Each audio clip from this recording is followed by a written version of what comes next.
All right, everyone, welcome to the 187th District Court. Today, I'm being told is a Wednesday. Let's not turn it into a Monday. Let's keep it as a Wednesday. Everyone, this is the 187th District Court. Though you may be at your home, at your office, wherever you are, you're in the 187th District Court. I just want today.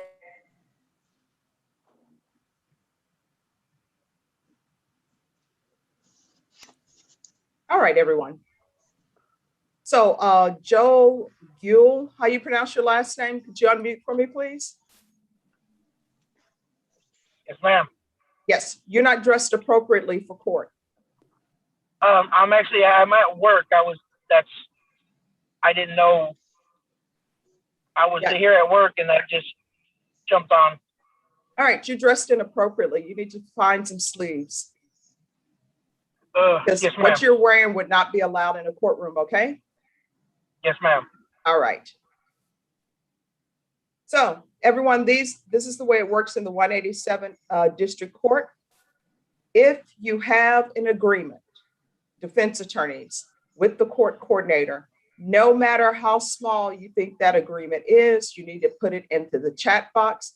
She's listed as Ferguson Court Coordinator. If you have an agreement and your client is on bond, she will need your client's email address, and so will the prosecutors. To all the defendants, especially the people who are at the Bexar County Jail, you're not allowed to use the chat box. If you use the chat box, you will be sent back to your cell. You are not allowed to pick up dates while you're in the 187th on Zoom. If you try to pick up a date while you're on this Zoom, you will be sent back to your cell. To all the attorneys, I'm going to call your name. That is the order in which you will appear. If you see that you're further down on the list and you want to Zoom to another court, you can Zoom to another court. However, if you Zoom to another court, we will skip over you if your name is called and you will be put at the end of the list. I'm going to open the breakout rooms. When I open breakout rooms, it will invite everyone to go to a breakout room. Do not go to a breakout room unless I specifically call your name and tell you to go to a breakout room. To the defendants, I'm calling your attorney's name. I will not be calling your name. If you do not hear your attorney's name, it's because your attorney is probably Zooming in another court. Trust me, you will get a chance to speak with your attorney. And to all the defendants and those who are here who are accused, when your attorney goes to a breakout room, if your attorney wants you to come to that breakout room, they will request you. The way it will start is your attorney will speak with the prosecutor first in a breakout room without you, and then you will ultimately be sent to that breakout room. This is the order in which the attorneys will appear: Kathy Starling, Dennis Marino, Arnulfo Ortiz, Michael Granados, Ed Camara, Milton Butler, Patrick Billick, hope I pronounced that right, Patrick, Raymond Martinez, Will Brooks, Catherine Valenzuela, Sylvia Gonzalez, Laura Lefton, George Schaefer. Is there any defense attorney's name that I've missed? All right, attorneys, when I assign you to a breakout room, think of that breakout room like the doctor's office. You think you're going back to see the doctor, but really they're just checking your blood pressure and weight. All of the prosecutors have the ability to move throughout the breakout rooms. As you can tell, there are more defense attorneys than prosecutors, so just give them a chance, they will get to you. If you leave the breakout room to come back in the main room to say, I've been here for 5 minutes and nobody's come into the breakout room, when the prosecutors look in those breakout rooms, they're going to see that breakout room as empty and they're going to skip over you and go to the next person. So the first person up is Kathy Starling. Good morning, Your Honor. Yes, who do you have? I have Jesse Martinez, That's Family Violence. Just 1 second. Ms. Escobedo, is there a reason you're speaking? Yes, ma'am. Did you say Deborah Burke? All right. I believe I just said that I'm calling your attorney's names. If you do not hear your attorney's name, it's because they're not on the screen. Okay. Trust me that your attorney will show up, okay? Yes, ma'am. All right, Ms. Starling, who do you have? Was Jesse Martinez, and it's family violence. Okay, I lost you. What's the first name? Jesse Last name? Martinez. All right, I'll send you to breakout room number 1. A prosecutor will meet you there. Thank you. You're welcome. Dennis Marino. Judge, good morning. My client's Daniel Stanley. All right, it's good seeing you, Mr. Marino. Good seeing you. It's been a long time. Yeah. Yeah, okay, what's his first name again, please? Daniel Stanley. Stanley. Is it family violence or criminal trial division? No, it's criminal trial. All right, I'll send you to breakout room number 2. A prosecutor will meet you there. Thank you much. Have a good day. All right, you too. Arnulfo Ortiz. Good morning, Your Honor. I'm here on Nadine Morales. She's in the courtroom. All right, just give us a moment because I believe you have motions. Correct, one motion. All right, and is that criminal trial division or family violence? This would be criminal trial division. It's a drug case. All right, so what It's a I'm going motion to to do, withdraw. all right, what I'm going to do is give you a chance to confer with the state on your motion to withdraw, and then I will hear it. Yes, ma'am. All right, I'll send you to breakout room number 3.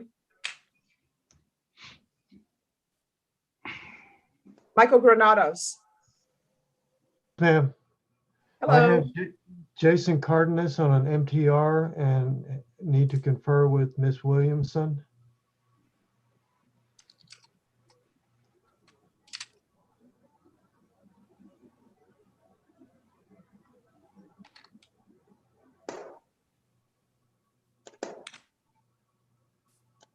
All right, I'll send you to breakout room number 4. A prosecutor will meet you there. Thank you. You're welcome.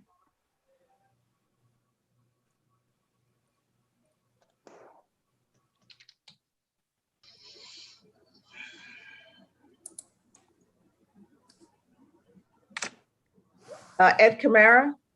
Yes, Your Honor. I represent Aaron Taylor. I have not been able to get in touch with him. That seems to be his problem, is a violation report for being in non-compliance with his pretrial services.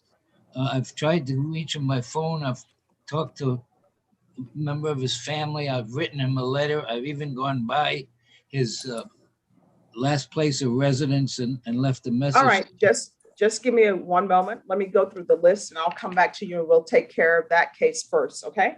All right, thank you, Judge. You're welcome. Milton Butler, who do you have? I have Joel Gale. I've been conferring with Mr. Sanders.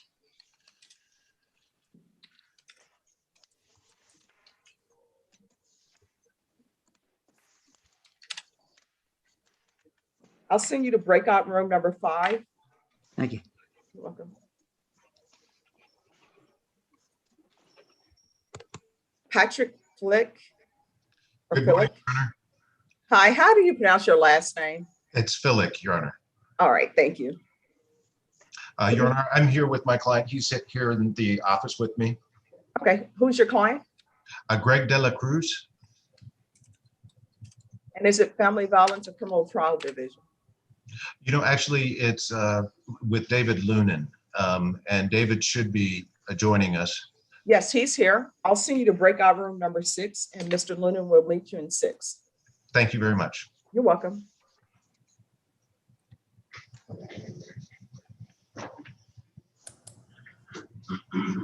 Raymond Martinez. Good morning, Judge. Patrick. All right, and Samaniego. I'm sorry, just a moment. David Lunan, you should have the ability to go to 6. I'm looking. Okay. All right, and Raymond Martinez, who do you have? Patrick Samaniego, Judge. Criminal Trial Division. I'll send you to breakout room number 7. Thank you, Judge. You're welcome. Will Brooks. Morning, Judge. Good morning. Who do you have? Alfonso Diaz, and it's family violence, motion to revoke. All right. Thank you for already having yourself renamed. I'll send you to breakout room number 8. Thank you, Judge.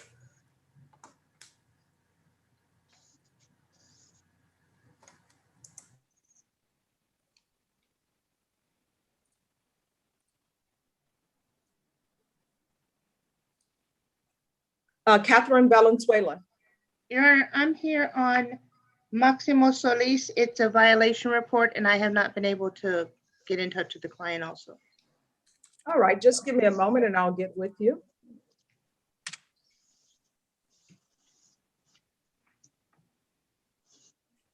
Sylvia Gonzalez. Good morning, Your Honor. I'm here on Brandon Day. It's the Criminal Trial Division. This is the one we're trying to get him moved to Houston. Okay, I'll send you to breakout room number 9. Thank you, Judge. You're welcome.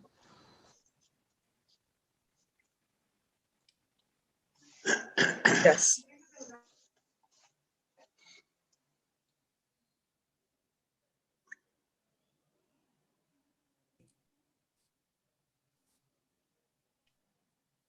Lauren Lefton. Good morning, Judge. How are you today?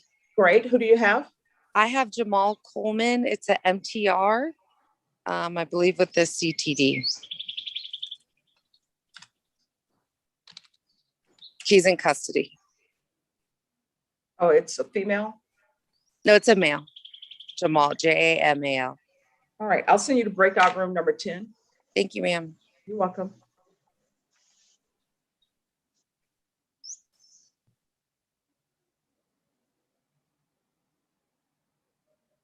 George Schaefer. Yes, Your Honor. Good morning. Good morning. Who do you have? I have Michael Granato Jr. Is it criminal trial division or family violence? It's a criminal trial, Judge. It's a motion to revoke supervision. All right, I'll send you to breakout room number 11. Thank you, Judge. You're welcome. Judge, James Oldestor. I'm sorry, just one moment, James. Sure. Yes, Alexandra. Thank you, Judge. I'm back with Mr. Granados. He needs to speak to his client. He's in Cardenas. He's in custody. All right. And you said Michael Granados? Yes. Mr. Cardenas, could you go to breakout room number 4, please? All right, James Oldestor. Yes, Your Honor. Thank you. I'm here on Johnny Perez. He is in the courtroom. Mr. Perez is here on a PSI. The court had ordered an evaluation, a mental evaluation of Mr. Perez. I just got off the phone with the doctor that was ordered by the court to do that, and he hasn't done that yet. All right, just give me one moment, Mr. Oldestor. Oh, yes, ma'am. All right, Deborah Burke. Good morning, Your Honor. I'm here for Adriana Garza. I already have an offer from the prosecution, so I would like to be put in a breakout room with my client, please. Adriana Garza. All right, Adriana Garza, where are you? All right, you're muted. Why are you listed as Escobedo? Who? This person, Miss Escobedo, is saying she's your client. I'm Garza. I'm not Escobedo. That's my client, Adriana Garza. Yes. And it has me as Escobedo. Oh, okay, I'm Garza. I changed it. All right, Miss Garza, I'm going to send you ma'am. breakout room number 12 with your attorney. Yes, ma'am. I don't know, miss. Just one They fixed it. The judge fixed it, ma'am. What I do, miss? Okay. Okay. All right, Robert Broback. Yes, ma'am. Good morning, Judge. I have a PR bond hearing with Juan Corpus, Corpus.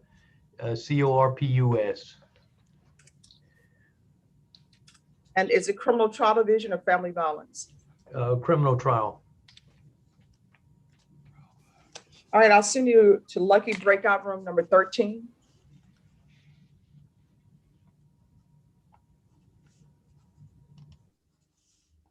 Ed Cano. Good morning, Your Honor.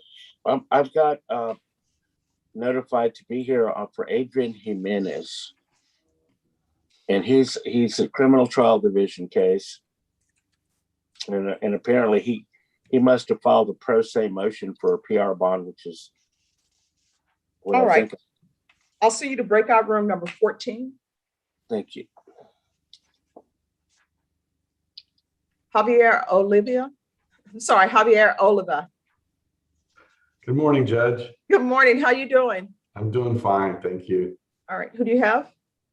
I have Hugo Martinez. He's down on the bottom right here. All right. Is it family violence or criminal trial division?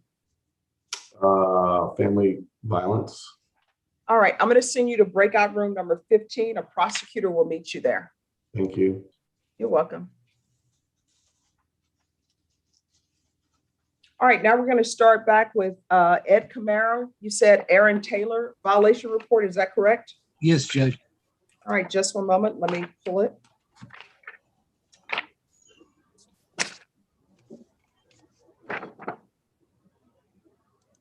All right. Have you had any contact with your client, Mr. Taylor? No, I haven't. And I've made numerous attempts by various means, mail, in person, and telephone, and haven't been able to track him down. He has some mental issues, so I had originally scheduled him for a competency hearing, and we've never been able to get that accomplished. And now he's got a violation for not being in compliance with failing to report to pretrial. So I don't know what to say, Your Honor. He's just ill.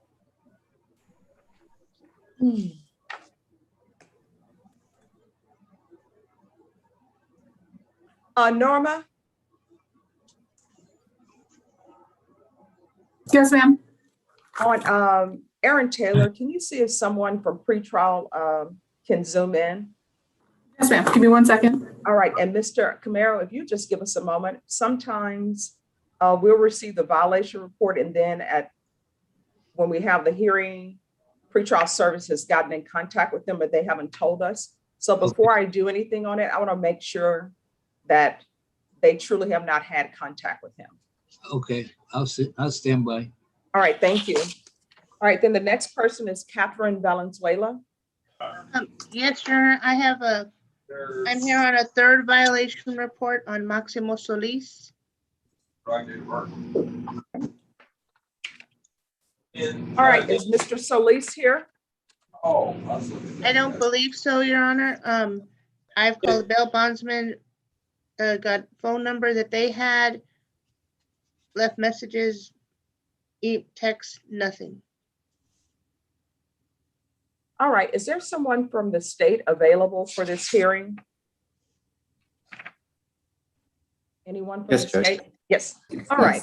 So this is a third violation report. The defendant has not enrolled in ignition interlock. And I've given him 7 days to do that. So this has been an ongoing issue where he hasn't enrolled in ignition interlock. And I did order a condition. Well, I increased the bond previously. He was in Atascosa County, and he's been released from Atascosa County. So Ms. Valenzuela, we can go forward, or if you want, we can wait and see if your client will appear. I do not believe that my client will appear. I don't believe he. Okay. When he was released, I was appointed in 2019 when he was released this last time from Atascosa County. He did not contact my office or attempt to.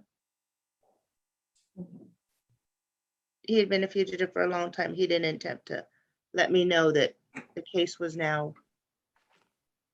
All right, we're going to take this matter up then.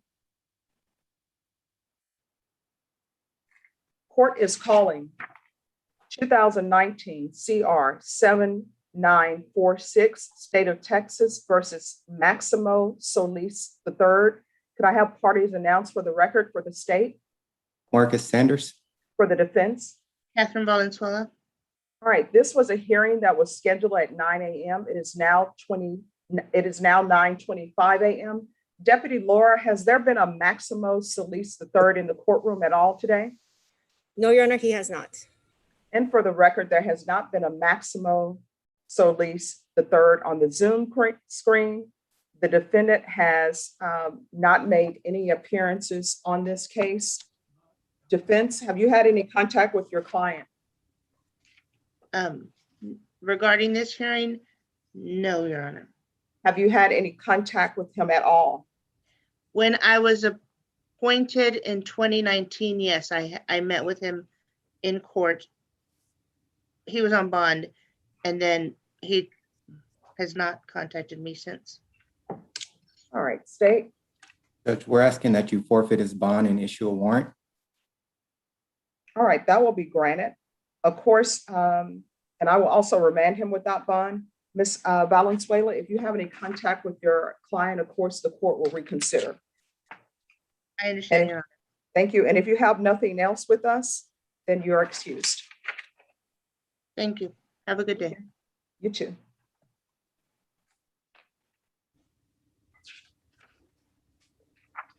Everyone, just give me a moment, please.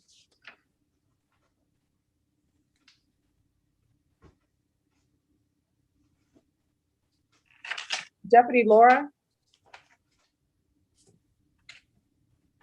Yes, Your Honor. My understanding is there's someone in the courtroom ready for sentencing? Yes, Judge. And who would that be? Will be Mr. Pletka. Pletka. Okay. Is there a prosecutor available for that? Good morning, Your Honor. Good morning. Yeah, Judge, I'm here. There's Danny. We're all here. Okay.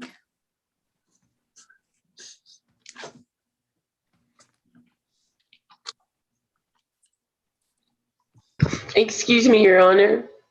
Just give me a moment.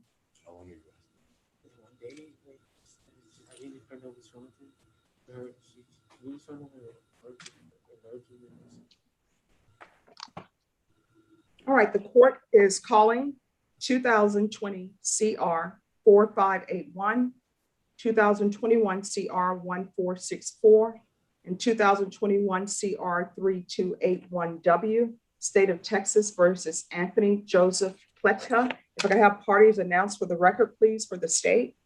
Nisbet. For the defense. Daniel De La Garza for the defense. Your Your Honor. Yes, we're proceeding by video because of the pandemic. However, it will be noted for the record that Mr. Pletka is in the courtroom. And this is one of the days that the 187th is allowed to have in-person hearings. Are you Mr. Pletka? Yes, ma'am. All right. And Mr. Garza, are you all ready for sentencing? Yes, Your Honor. You know, the defendant is requesting if we for a one-day reset. He says that this morning his wife was taken by ambulance for a heart problem. So now his children, his 3 children, are, he says, by themselves at his house. I don't have no. I'm not trying to run or nothing, ma'am. I'm here to pay my responsibility to society. We just found out my wife, her heart is enlarged than it's supposed to be, and she was having chest pains. So the ambulance came pick her up. And my kids are there by themselves. I called Daniel. I even text Miss Ferguson, the clerk. And I was trying to text the DA, Tom, later on today, I just need to find out what's wrong with them. My kids are there by themselves. My parents are deceased. She don't have no family. I'm not trying to give you a sad story, man. I just need to know my kids are by themselves and just find out what's going on with her. Your Honor, and then in that same regard, I will tell you the monitor's still on. He made it here at 9 o'clock. I was actually, he was waiting on me. So, I mean, we're making the request. It's completely up to the court, of course, but we are making the request. All right, State.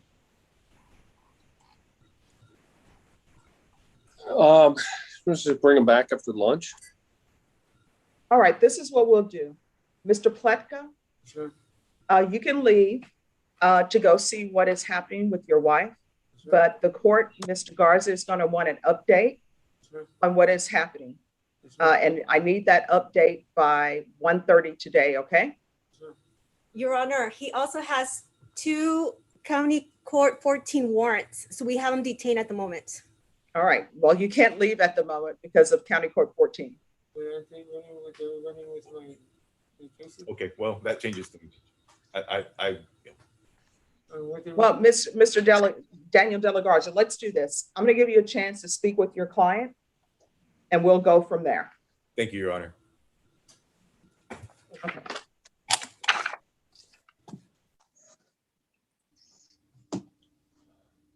Everyone, just give me a moment, please.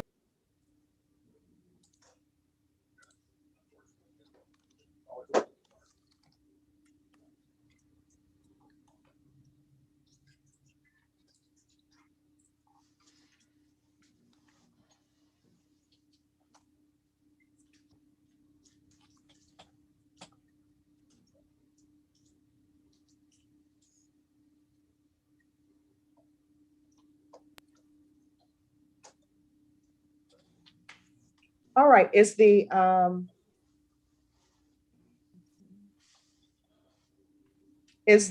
person here for Aaron Taylor from Pretrial Services?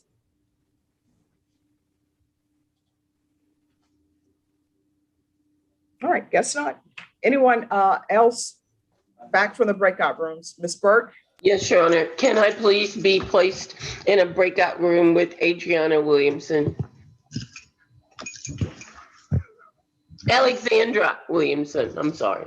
That's okay. I'll send you to breakout room number 16. Thank you. If you'll remain there, she will come there. I returned. All right.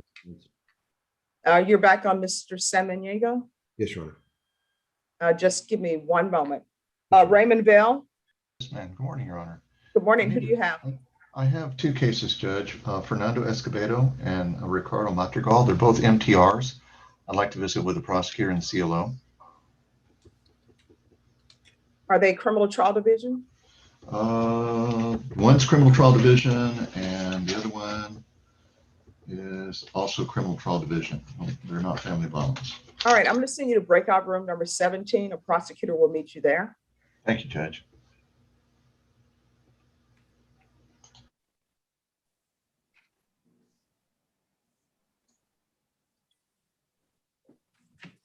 Justice Sepulveda? Good morning, Your Honor. Good morning. Who do you have? I have Desiree Tena. It's a family violence case. It was filed. How do you spell the last name? Tena. And you say it's family violence? Yes, ma'am. Send you to breakout room number 18. Thank you.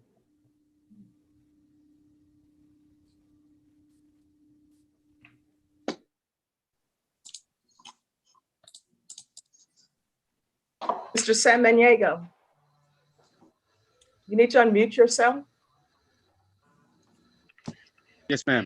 You're in the 187 District Court. I don't know why you think it's appropriate to have a hat on. I'm sorry about that. Douglas Kapmeyer. Morning, Judge. Good morning. Who do you have? I've got Gloria Carrizales. Criminal trial division or family violence? Criminal trial. I'll send you to breakout room number 19. Thank you, Judge. You're welcome.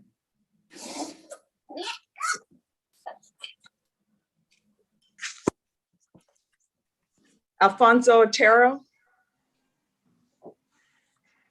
Alfonso Otero. Yes, good morning, Judge. I'm here on behalf of Mr. Sandoval. I'm standing in for Javier Maldonado. What is his first name? René Sandoval. Is it criminal trial division or family violence? I think it's family violence, Judge. I'll send you to breakout room number 20.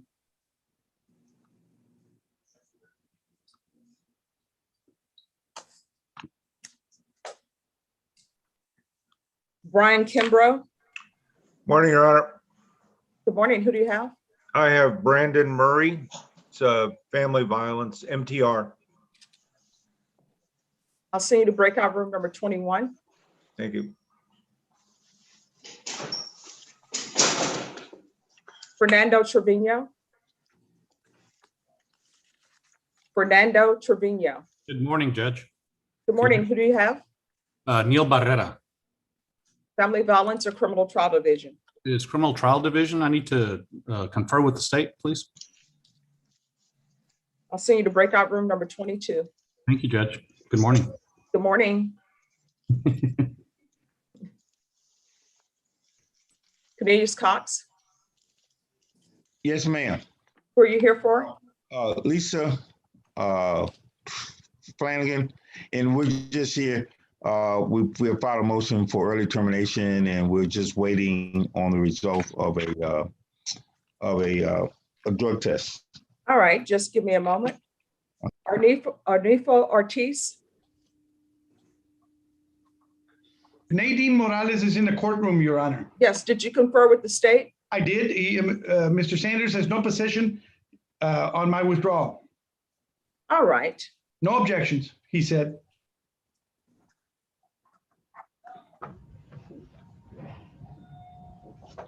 All right, to the courtroom. Could I have Nadine Morales on the screen, please? Yes, Your Honor. Nadine?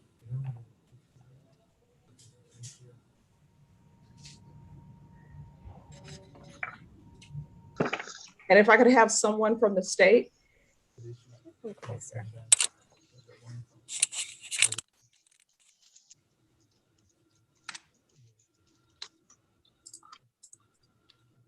Is there anyone available from the state for this motion to withdraw? Marcus?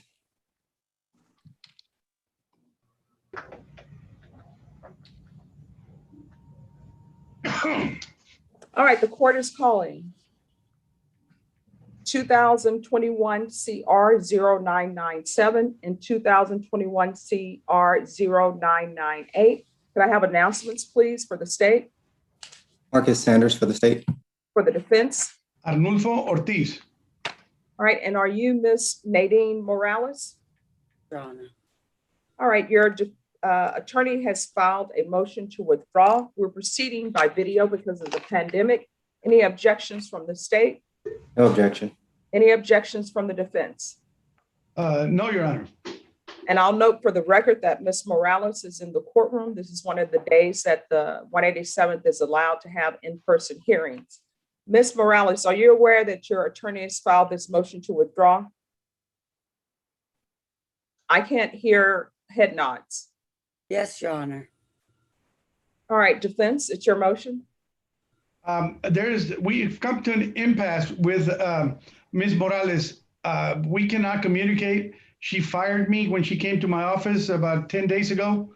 I immediately filed a motion to withdraw.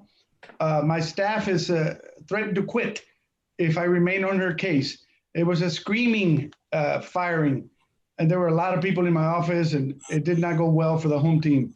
We try to get along with everybody, but we're asking to withdraw on this one. So you're saying your staff has threatened to quit? If she's allowed back in my office. All right. And I'm assuming that you want to keep your staff? I do, Your Honor. They've been here a long time. They put up with me. All right. State, do you have any objections? No objection, Judge. All right. Ms. Morales, do you have any objections? No, Your Honor. All right. I'm going to grant the motion to withdraw. Mr. Ortiz, unless you have anything else with the court, you are excused. Thank you, Your Honor. All right, Ms. Morales, are you going to retain an attorney or do you need a court-appointed attorney? I'm going to hire an attorney. When are you going to have an attorney hired? Friday. All right, Norma? She said she was going to have him by today. She had been in and out of this courtroom since last week, I think. If I'm not mistaken. Ms. Morales? Monday, she's been coming in and out. Ms. Morales? Yes, ma'am. I'm going to have you come back here, and you got to come back here. Norma, do we have availability for her on Wednesday? Yes, ma'am. All right, you're going to come back on Wednesday. You're not going to leave here until you sign a reset form. And on Wednesday, you will have your attorney present. Do you understand? Yes, ma'am. You're to be here at 9 a.m. Obviously, you know where the courtroom is because you're currently in the courtroom. Do you understand? Yes, ma'am. All right, just have a seat. We're going to give you a reset form, okay? Okay. All right, with that, we'll close the hearing. And everyone, just give me a moment. Judge, I need to speak with you for just a moment. Yes. I'm going to go to your office for just a second. All right, thank you. Everyone, just give me a moment, please.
Oh, no problem.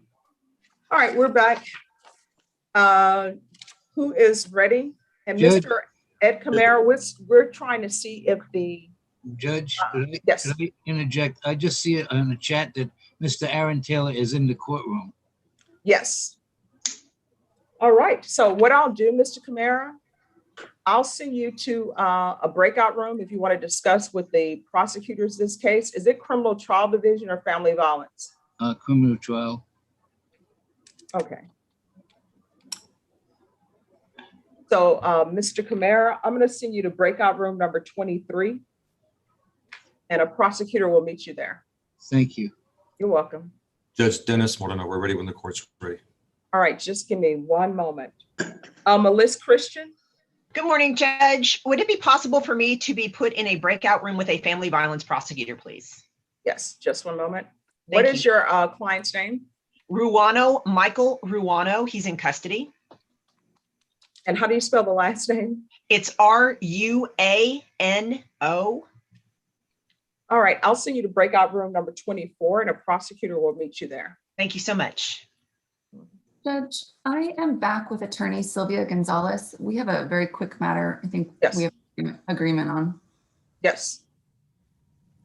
Good morning, Your Honor. Yes, what is the quick matter? So this was on a motion to modify bond conditions. I don't know if you recall, we were trying to get, or our client was trying to move to Houston. Okay, so we contacted pretrial services here and the GPS officer here in San Antonio by the name of Taylor Vaughn. And she has agreed to continue to monitor Brandon Day here in San Antonio while he lives in Houston. She said that she hadn't had any issues with him and he's been compliant. So she has no problem to continue monitoring him while he lives in Houston. The only caveat was if something were to malfunction with the GPS monitor, he would have to return immediately to San Antonio to have that situation fixed. I'm just being. Okay. All right, thank you. Then if you don't have anything else with us, you are excused. Okay, Judge, do I need to send an order or is that something that the court will? What I can do is I will have the clerks print out a B page for me. And I'll put that in there in the order that he's allowed to live in Houston, but remain on GPS. Okay. Thank you, Your Honor. You're welcome. Thank you, Alexandria. You're welcome. Yeah, go ahead. Judge, when you get a minute. All right, just 1 second. All right, before I go to you, Dennis Moreno. Yes, Judge. Which med clinic is this? 35 South? Yes, Mr. Stanley. Yes, Daniel Stanley. What's happening, Mr. Moreno? Judge, I have an offer, but today we're here on a violation report. I don't know what the court wants to do. And we got one violation on his Well, if you have an offer, would you like to meet with your client so you can go over the offer? And Well, I would, Judge. My only problem is this. I would ask the court for a reset only because we haven't actually verified it's a good felony case because there's some priors from another county. I don't mind having a date to come back and deal with the matter where our anticipation is we take a plea, Judge.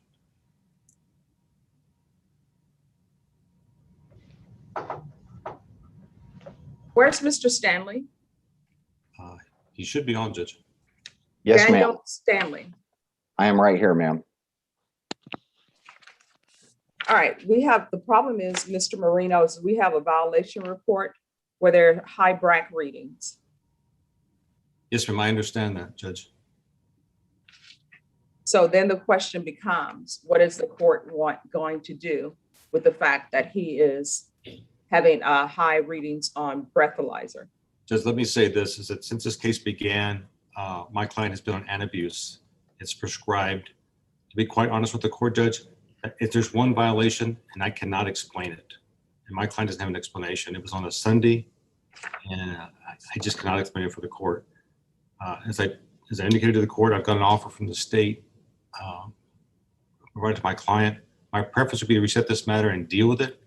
And they're just verifying that the prior DWIs are actually good convictions to make this a felony case. But I think it's probably going to stand. All right, state, how much time do you need to check into the priors? Did they give you a time frame on that, Mr. Marino? No, Judge. There's one case out of Bastrop County we need to check on. It's kind of hard to figure out without checking into it. And I think the state's going to do that to find out for us. Right.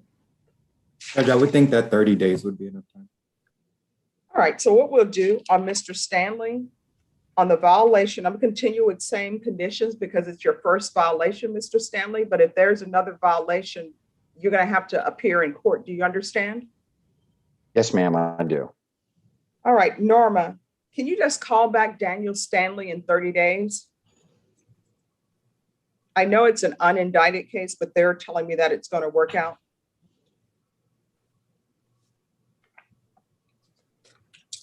The 26th, Judge. All right, so if you all can come back on May 26th. Yes, Judge, we'll do that. All right, thank you. Mr. Stanley, you and your attorney are excused. Mr. Marino, you're excused unless you have someone else with us.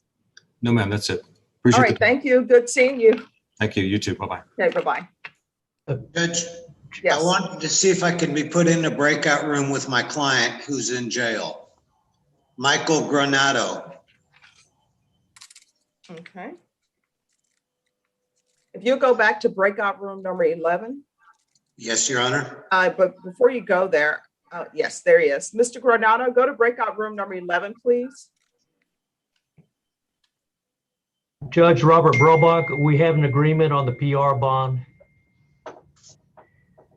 And that's Juan Corpus, C-O-R-P-U-S.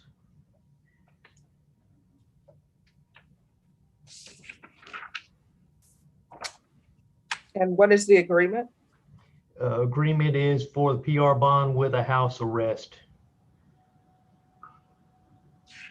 And did you discuss the facts of the case with the with the state?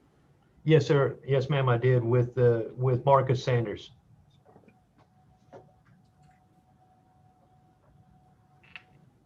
All right, Mr. Pettis, where are you?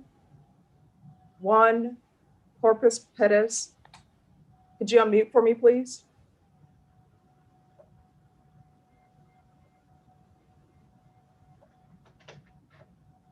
I'm asking that you unmute. All right, so we'll need to get a deputy to help your client. Young people can do everything on a phone, on a computer, except Unmute. important information they can't do. But I bet you if he was playing Mortal Kombat, he'd be able to do everything. So just give us a moment. We'll come back with your client. Jim Ultra's just 1 second, Mr. Ultra. Okay. See, Brenna, I knew if I mentioned Mortal Kombat, magically it would be unmuted. Mr. Perez? Yeah. It's yes. Yes. All right, so the state is in agreement to your PR bond request. They're saying that you're accepting to be placed in a 90-day residential treatment facility. Is everyone aware that he said that he wants to go to that? No, we didn't discuss that, Judge. All right. Mr. Perez, it says here that you want to go into a 90-day residential treatment facility at Lifetime Recovery. Are you aware of that? Am I speaking English? No. I mean, do you need are you not understanding what I'm saying? No. Spanish. Oh, you know what? Just hang tight. We'll get an interpreter for you. So you want a Spanish interpreter? Yeah. That's yes. Yes. So Mr. Perez, how's your day been going?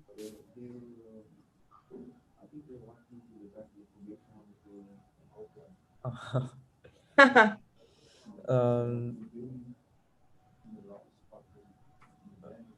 don't know.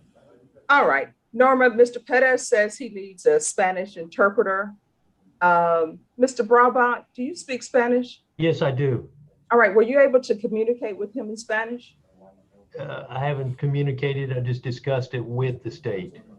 All right. State, have you tendered an offer to Mr. Brabant on this case? We don't have all the discovery on this case, Judge, so. Okay. All right. Well, before we proceed, then we need to get a Spanish interpreter because Mr. Perez is saying he doesn't speak English. Norma, could you get an interpreter for Mr. Perez? All right. Robert, yes, ma'am. Give me just a second. Who do you have? Judge, I have a Dominic Blackman. It's an MTR. He's present in the courtroom. He has several new number ones that are unindicted that are alleged on the MTR. I was going to ask for a reset until I can get discovery and then talk to somebody about. All right. Is it criminal trial division? Yes, ma'am. All right. Let me see you to breakout room 1. Judge, I James, was there. There's nobody in there. I'm sorry, where? In breakout room number 1. No, I sent Robert Maurer to breakout room number 1. You have not been in breakout room number 1. Okay, well, I was there by myself, so I was wondering, do you want to send me somewhere with somebody? Yeah, you were in breakout room number 22. Oh, wow, I just clicked the button, Judge. I thought you said number 1. No, you're in 22. And I just saw where a prosecutor has just skipped over you because they see that your room is empty. Good. Okay, should I go back to it or? Let's go back to 22. All right, we'll do. Thank you. You're welcome. Good luck on it. Focus on the property. All right, Raymond Martinez, and then it'll be Deborah Burke. Yes, Judge. Patrick Samaniego. Yes, what is happening with Patrick Samaniego? Judge, I think you need to stay on the trial docket. Judge, I know we probably passed our plea deadline, but we don't have a resolution right now. Patrick Samaniego, could you unmute for me, please? Yes, ma'am. All right, your plea deadline date on cause number 2020 CR 2125 has expired, as well as on 2020 CR 3298 and 2020 CR 3299. The 187th jury trial starts on June 3rd. So we will set you up for a jury trial on June 3rd. You need to be in court on June 3rd. It's the 187th District Court, 300 De La Rosa. It's the 4th floor. Do you understand?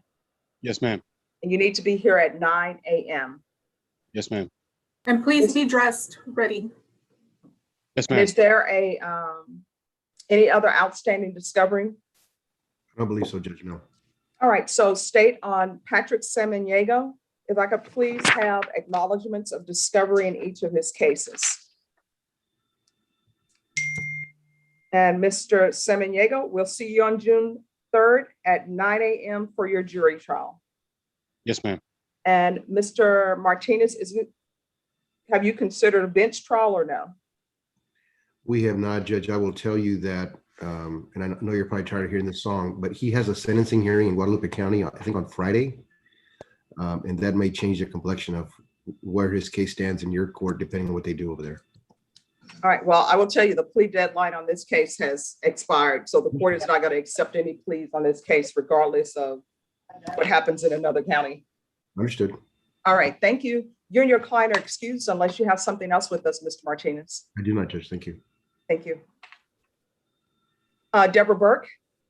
Yes, Your Honor. We have an agreement, and I'd like to ask Norma to email me the paperwork. It's a. All right, if you'll put the agreement in the chat box to Ms. Ferguson, she'll get that to you. I did already. Okay, awesome. As Alfonso Otero, then it'll be Javier Oliva. Yes, Judge, I'm here on behalf of Mr. Sandoval. We have an agreement and we're working on the plea paperwork. All right, Javier Oliva. We have a motion for to leave the jurisdiction to visit Mexico. And I visited with David for the state, and he has agreed to allow Mr.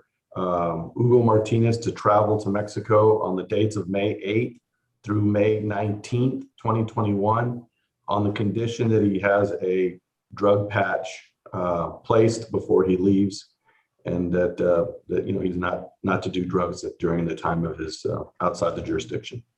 Okay, and Mr. Oliva, if you will send me an order. Okay. Because I don't have an order. If you'll send it to David stating what your agreement is, the court will sign it, and I'll sign it today as soon as I receive it. Thank you, Your Honor. You're welcome. Have you all had a chance to discuss the case? Your Honor, there's some underlying misdemeanor cases that I hope that will be resolved before our setting on May 4th. So I can update you on our setting on May the 4th. All right, unless there's something else, you and your client are excused.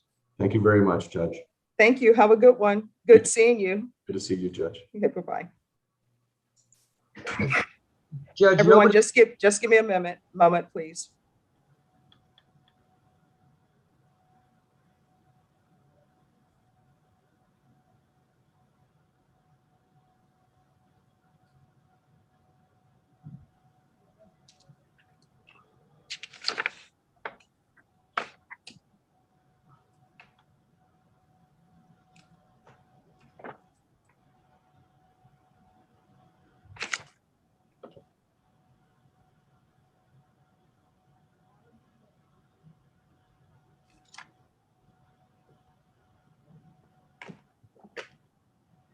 All right, I believe the next person I said that will be up would be Michael Granados. I need to talk some more with Miss Williamson. All right. Let me see. I'm going to send you to breakout room number 3. Thank you. She'll meet you there. All right, and someone else called my name? Judge, that was Robert Maurer. Nobody ever came to the breakout room from trial division. Okay, Robert, that's like a waiting room. Tom, could you go to breakout room number 1 to see Robert? Yep. I mean, Brenda, does he go up to the nurse's desk and say, hey, I've been waiting in this room by myself?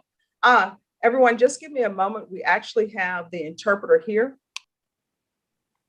Judge, I gave bad info earlier. I overlooked the report, so I gave him an offer. He's discussing it with his client now. Robert Broback? Yes.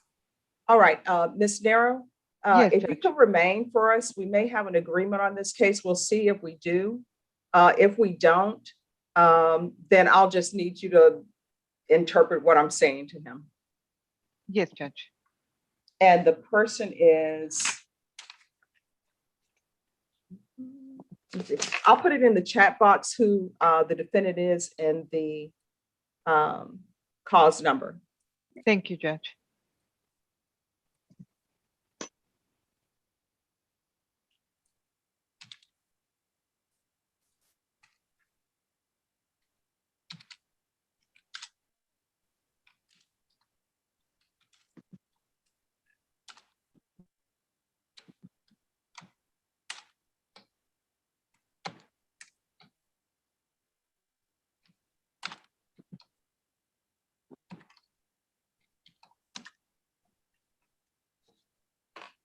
All right, anyone else back from the breakout room?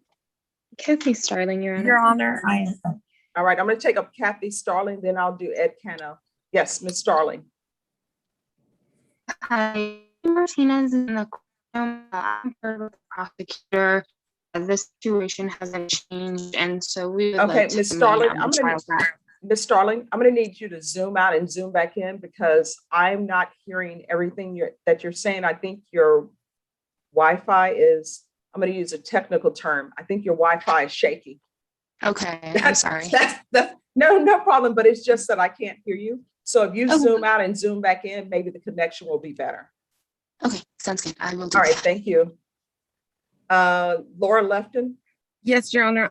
I have the MTR resolved with my client. I did message Norma for the paperwork. So. All right, we will get to you then. Okay, thank you, ma'am. Yes. James Obersdorf.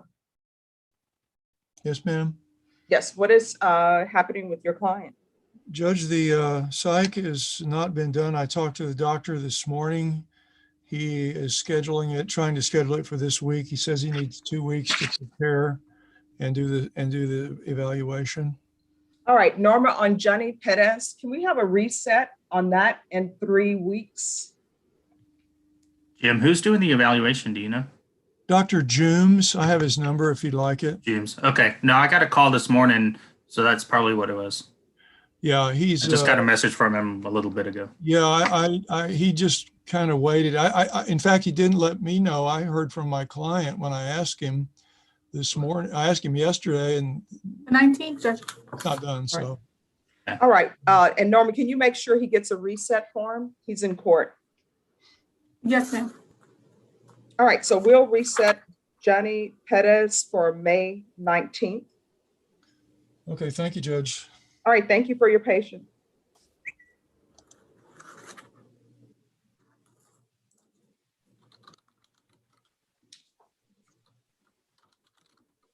All right, anyone else back? Ed Cano, Judge. Yes, Mr. Cano. Yeah. Hey, Judge. Okay, so I'm here on Adrian Jimenez. I don't think he was on your regular docket thing because we got a notice to be here on his case on May the 11th. Okay, but Yes, Mr. Cano, I sent you an email regarding the violation. oh, it's a violation. Yes. Okay. Okay. Yeah. So we got that yesterday evening, and I thought it was about this PR bond. No, it's a violation. It was sent to you last week. Oh, was it? Okay. Yes. All right, Mr. Cano.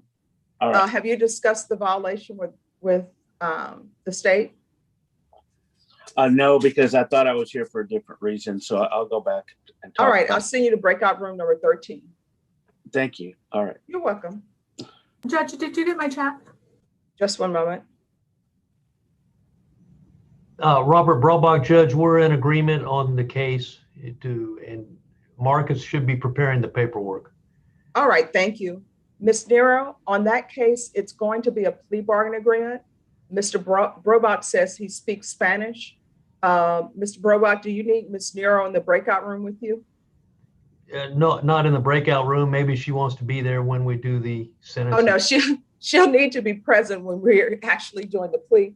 So Ms. Nero, if you want to, I don't know how long it's going to take them to go over the paperwork, but if you want to zoom out and then we can zoom back in when we're ready. Yes, Judge, absolutely. Just, give us a call and one of us will log on.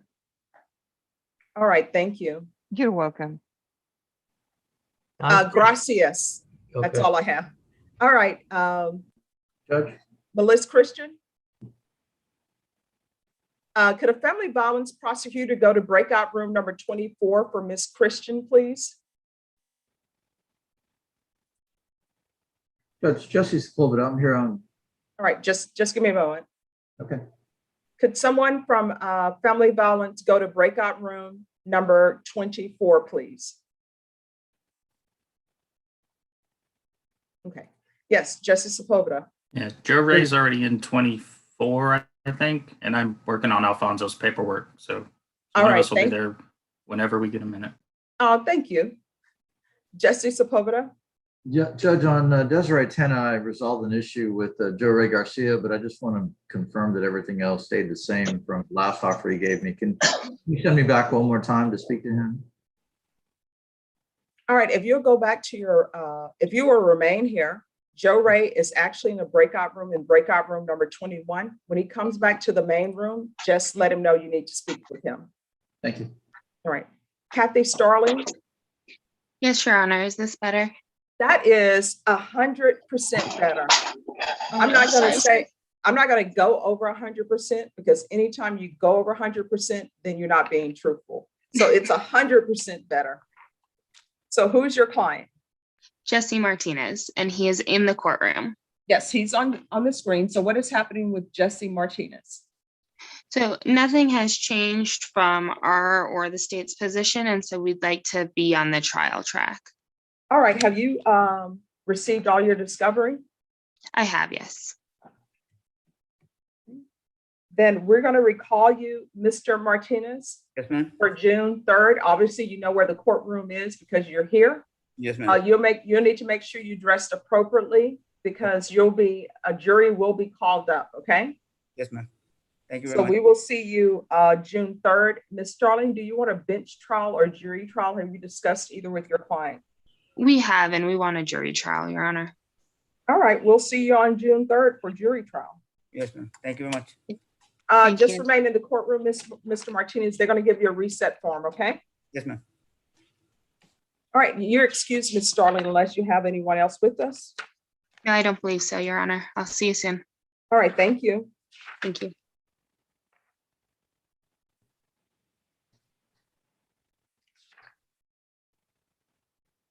Everyone, just give me one moment, please.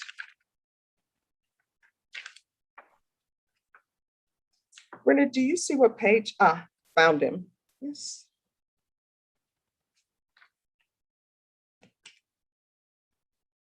Okay. Cornelius Cox, Yes, ma'am. have you had a chance to speak with probation? No, ma'am. Could you put me in a breakout room with him, please? Yes, because I'm being told that there was something with your client's UA test. Okay. So I'll send you to breakout room number 7. Okay. Thank you, Judge. Thank you. And Rebecca, if you could go to 7 for me, please. And everyone, just give me a moment to check the paperwork.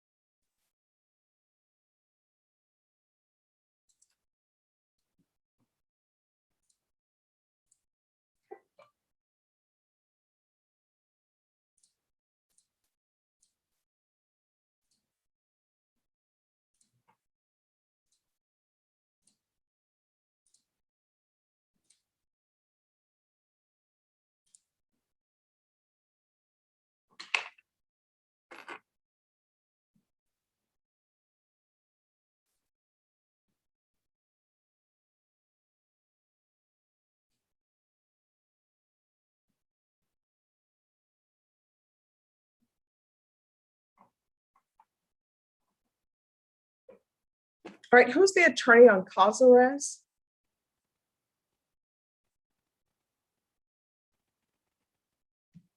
I guess that would be no one. I got Carrizales. That's not what you mean, right, Judge? No. Sorry. Oh, no problem. I appreciate you though. Judge, can you put Deborah Burke and Adriana Garza in a breakout room to go over paperwork, please? Yes. Deborah Burke, if you'll go to breakout room number 15, please. If I could see my client, Your Honor. Just one moment. I have an offer. And I don't know if Will is still here. No, and no, his just one client. second.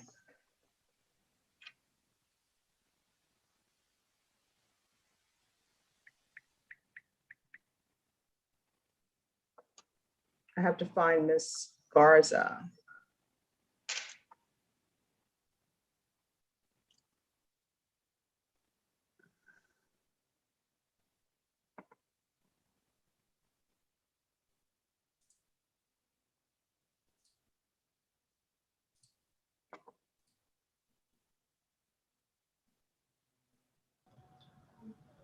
Judge, can I report back from the breakout room?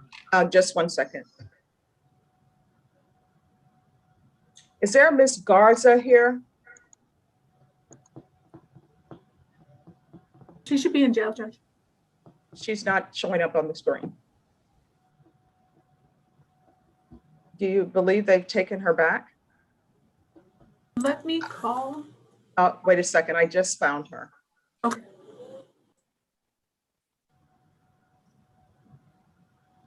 If only everyone could see what I see with all these breakout rooms. All right, Melissa Christian. Just 1 moment.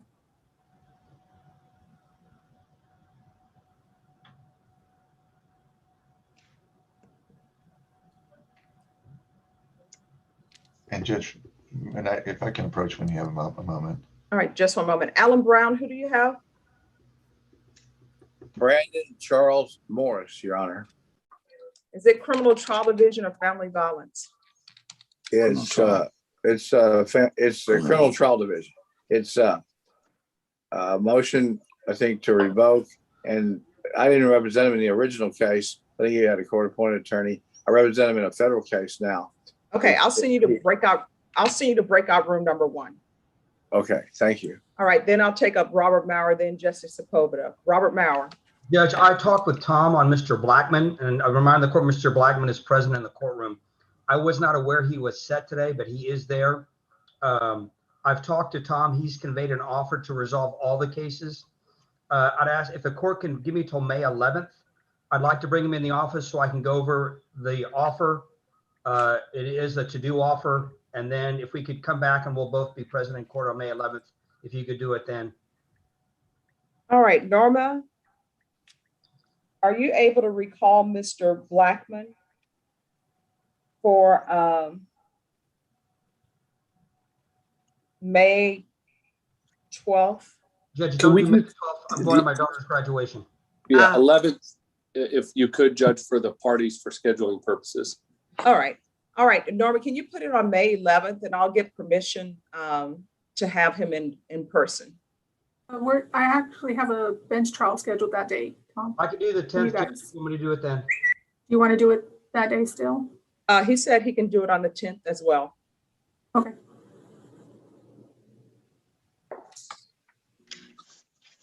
All right, so we'll be back on May 10th.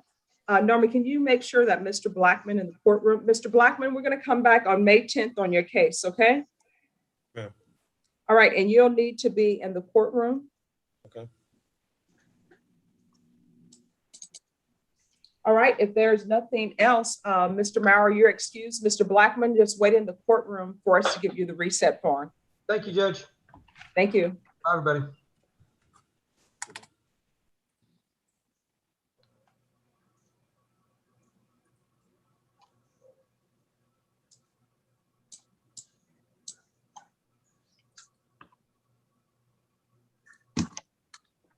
All right, everyone, just give me 1 second, please.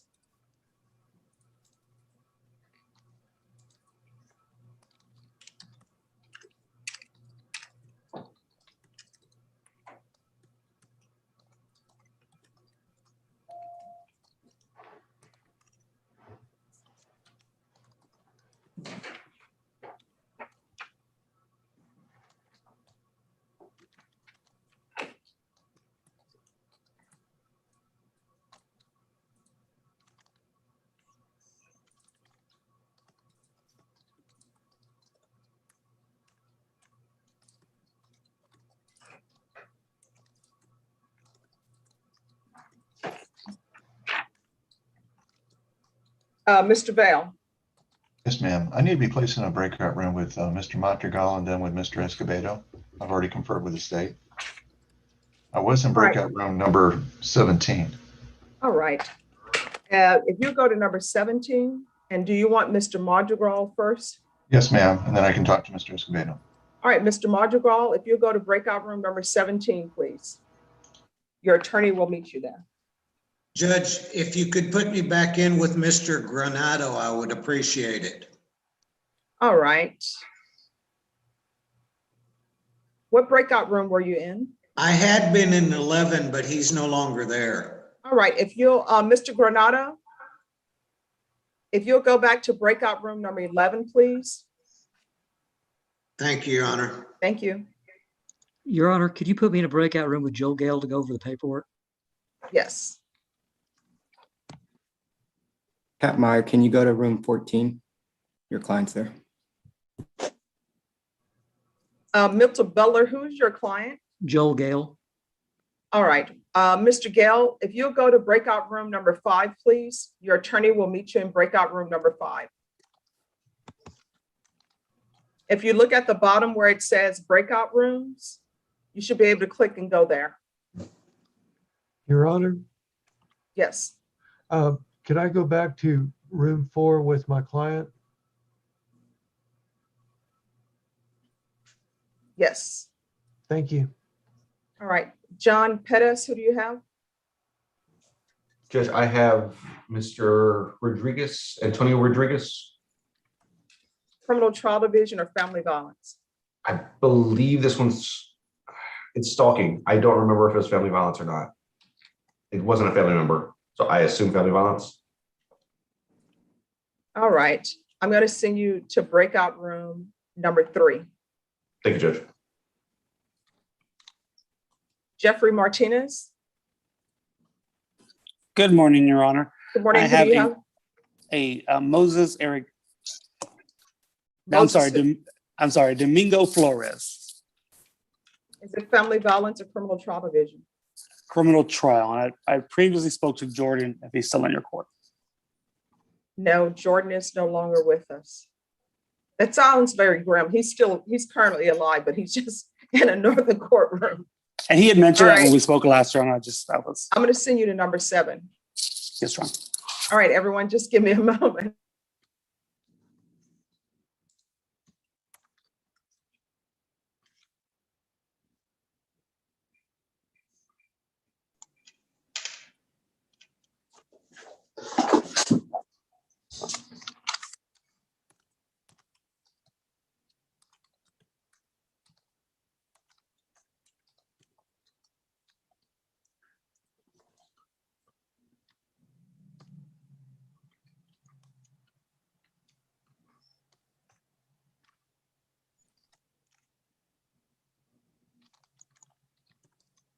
Kevin Stryker, who do you have?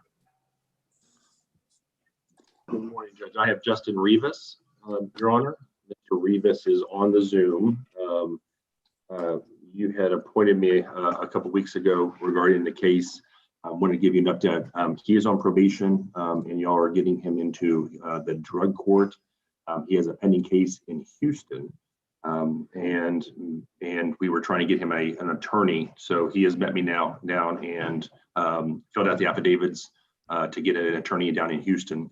So he's done that. We're still waiting for the case to get resolved, but it's still pending. However, he has taken the steps to get that court-appointed attorney in Houston.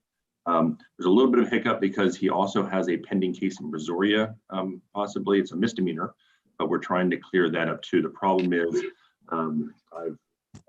it is pending right now in a JP court. So in Brazoria County, apparently it gets sent to a municipal or JP court, then sent over to the criminal courts.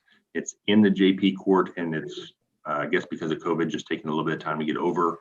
So we're trying to resolve that issue because I know he needs to resolve all criminal matters before being accepted into the drug court. So when we met a couple of weeks ago, I didn't know about this Brazoria County case, and so that's the one little hiccup. So we have to get that transferred. It's from the JP to the county courts, and then get that resolved too. All right. How long do you anticipate this will take? Judge, what do you think? Maybe can we check in with you in a few weeks and just see if we need more time? Okay. All right. What I'll do is I'll recall it for 3 weeks. Norma, on Justin Rivas. He's on the Zoom, Judge.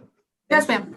Can you give us a reset date for 3 weeks so we can see what the status is of the out-of-county cases so that he can be placed in felony drug court?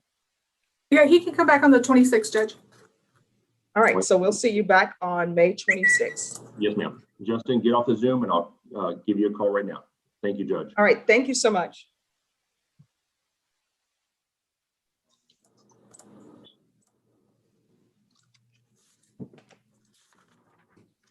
Ed Camara, what is happening with your client?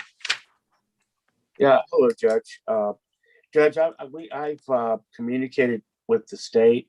We've received an offer. Okay, Ed Cano, I said Ed Camara, but that's okay. Oh, okay. No, go for it. What were you saying? Well, we've talked and with the state, got an offer, Judge, and my client's already made bond on this case, and we're prepared to move forward on it. So is the government, so is the state. Okay. All right. Well, just get all the paperwork ready for me and we'll go forward. Judge, I don't know that he showed up today. All right. Is there an Adrian Jimenez in the courtroom? Adrian Jimenez. Yeah. Adrian Jimenez in the courtroom? Not in the courtroom, Your Honor. All right. Thank you. Mr. Cano, if you want to see if you can get your client to zoom in. Yes, ma'am. I've made that attempt, Judge, and I think Norma said that we got a notice about a week ago. We couldn't find that, but anyway, I've tried to reach him, but I'll report back to you about it, Judge. All right, thank you. All right. Ed Camara. Yes, Judge. Yes, what is happening with Mr. Taylor? Well, we're kind of at a problem. What he has trouble reporting. Pretrial has had trouble finding him. But he showed up in court today in response to my contacting him and telling him to show up. So we're waiting for an exam by Dr. Trumas, a competency exam, and we were unable to schedule it because of the inability to contact my client. So what I propose, if the court would agree, is if the court could instruct my client to return to courtroom next Wednesday, a week from today, and then meanwhile I would contact Dr. Jumas and set something up for the competency exam. The state wasn't exactly in agreement with that. They wanted to put a partial GPS on him, but I would rather not put him through that extra cost because he is a homeless person.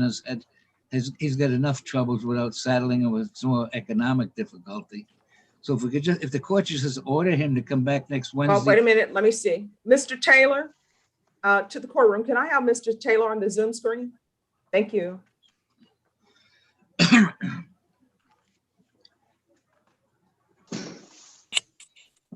Mr. Taylor? Yes, ma'am. Where are you staying? I'm over at the Pecan Valley over there by the Gulf. Okay, I'm gonna need you to pull up your mask. Oh. That's okay. Are you homeless? No, I'm kind of, cause I got like 30 grandkids and that's kind of like helping me out a little bit, but I'm kind of a little homeless, but I'm not homeless, like homeless. All right, do you have a phone where you can reach your attorney? Yes, ma'am. I just got a phone about a week ago because I'm on the government system. Okay, so here's the thing, Mr. Taylor. Yes, ma'am. You need to make sure that you show up for court. You need to make sure that you show up on time. And your attorney is requesting that there be evaluation done. Yeah, is there? Well, I got my brother number as emergency number. All right, have you given that number to your attorney? Yes, ma'am. It's area code is 210. Oh, no. Don't give the phone number out on YouTube because everyone will hear it. But you've been in the breakout room. Did you give him the number in the breakout room? Yes, ma'am. That's how I got contact with my brother. No, excuse me, Judge. We haven't been in the breakout room yet. All right, this is what I'm going to do. I'm going to send you to a breakout room with your attorney, and then I'm going to finish this conversation with you once you come back to the main room. So to the courtroom, could you go to breakout room number 8 for me, please? Yes. And Ed Camara, I'm going to send you to breakout room number 8. And if you can get all of the contact information from your client, please. Okay, will do. Thank you, Judge. You're welcome. Let me see what breakout room you were previously in. I was in 23 before. Ah, thank you. Brian Kimbrough? Yeah, yes, Your Honor. Could I speak to my client, Mr. Murray? All right, what breakout room were you in? I don't recall, 21, I think, something like that. I don't know. See? All right, I'll send your client to breakout room number 21. Mr. Murray, if you go to 21. Excuse me, Judge. Yes? Hi, this is Courtney. I'm the pretrial officer for Mr. Taylor. I was just wondering if I could be put in the breakout room with him. Yes, I'll see you to breakout room number 8. Okay, thank you. Thank you. Yeah, pressure on. Judge, can you also put Laura Lefton and her client Jamal Coleman in a breakout room to go over paperwork, please? All right, Ms. Lefton, if you go back to breakout room number 10, your client is waiting there for you. Judge, and I sent you a chat earlier. Okay, let me check the chat.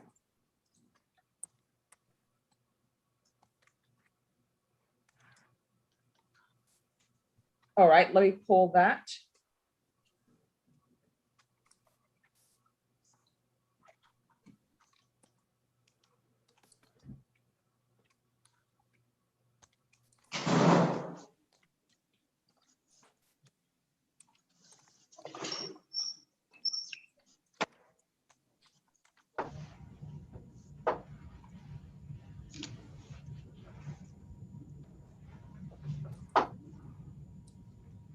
All right, is there a Manuel Galvan here? Manuel Galvan. Yes, Your Honor. All right, Mr. Galvan, you're here for a compliance hearing. There have been some issues with you. Do you understand? Yes, ma'am. We are not on the record because this is just me having a conversation with you. What do you think your issues are? My payment and as far as my UAs right now. All right, so let me ask you this question. If you're revoked, how much time could I send you to prison for?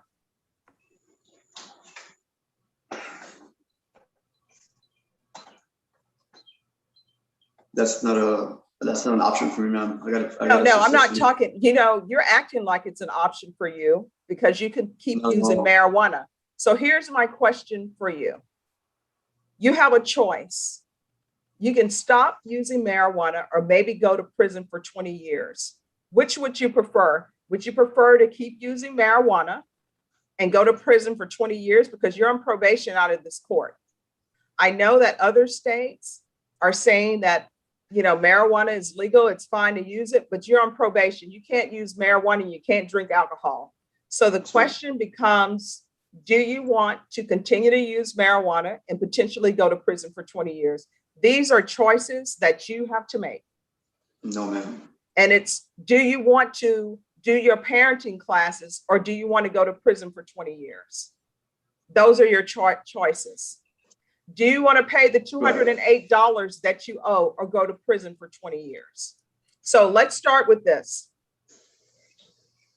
Do you want to continue to use marijuana and go to prison for potentially 20 years? Yes or no? No, ma'am. So how are you going to address this issue? Actually, yeah, I got a couple of things to tie up and take care of. Here's the thing. You haven't been tying up anything. You haven't been tying up loose ends. You've been doing poorly while you've been on probation.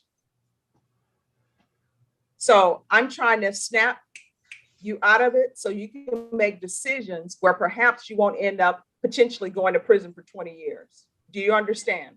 I'll fix this, ma'am. Now, here's the other question. Do you want to do parenting classes? Today's my first class, ma'am. All right. So that's a step in the right direction. I don't want to have this conversation with you anymore about you continuing to use marijuana. Do you understand? Yes, ma'am. If you continue to use marijuana, the next time I get a notice from probation, it's not going to be, let's have a compliance hearing so we can discuss it. Do you see here these choices? There's a box here that's called other. And in that other box, I could check that and write file motion to revoke. which means a warrant would be issued for your arrest. You would be at the Bexar County Jail, not working, not taking care of your children, not doing marijuana unless you can grow marijuana at the Bexar County Jail. And we'd be waiting to hear your case, and you'd be asking me for mercy, not to send you to prison for 20 years. Understand, Your Honor. So I'm not going to have this conversation with you again. You understand? Understand. And I'm going to note in the file, because I write everything in the file, that you and I have had this conversation. I've seen your eyes, and those levels for marijuana have better start going down. Do you understand? Yes, ma'am. Rebecca, do you need to speak with him? No, ma'am. He just needs to get in compliance with the outpatient treatment and stay clean with the drug. All right, if you don't get in compliance, we're going to have issues. Yes, ma'am. All right, you are excused. Do better for your children so that your children can look up to you, okay? Thank you, ma'am. All right, good luck to you. Thank you, ma'am. Have a good day. Appreciate All right, it. you too. And Prudencio and his officer, Castard, is on, Judge. Okay.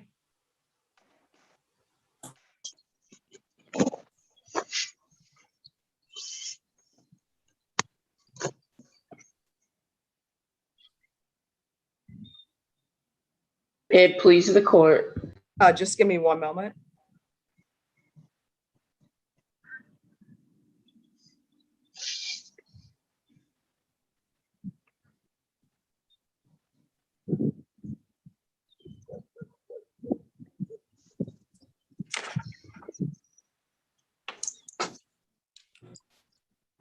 And Rebecca, you said Mr. Prudencio? Yes, sir. Prudencio Rodriguez and his officer, Castard.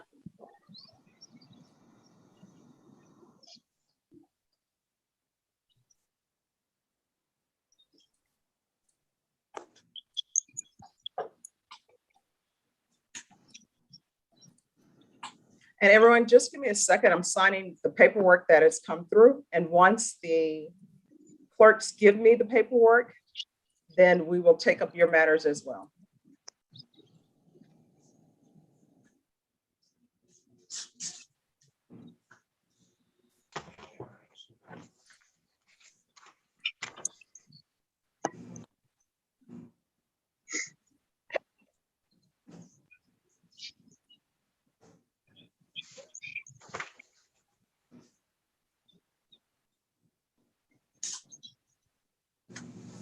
This gal emailed that shit.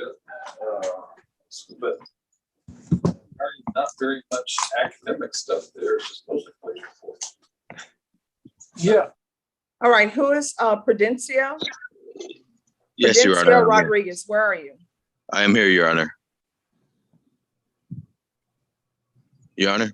Yes, I see you. Just give me a moment. You need to show your video. All right, let me put it on. Start my video.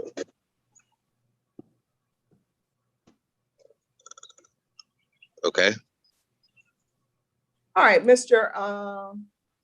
Rodriguez, we have issues with you. The issues we have is that, one, you haven't paid all your fees and you're refusing to sign an extension. So you have a choice. You are here for DWI third. The range of punishment on that case, let me pull it just one moment and see what your underlying is.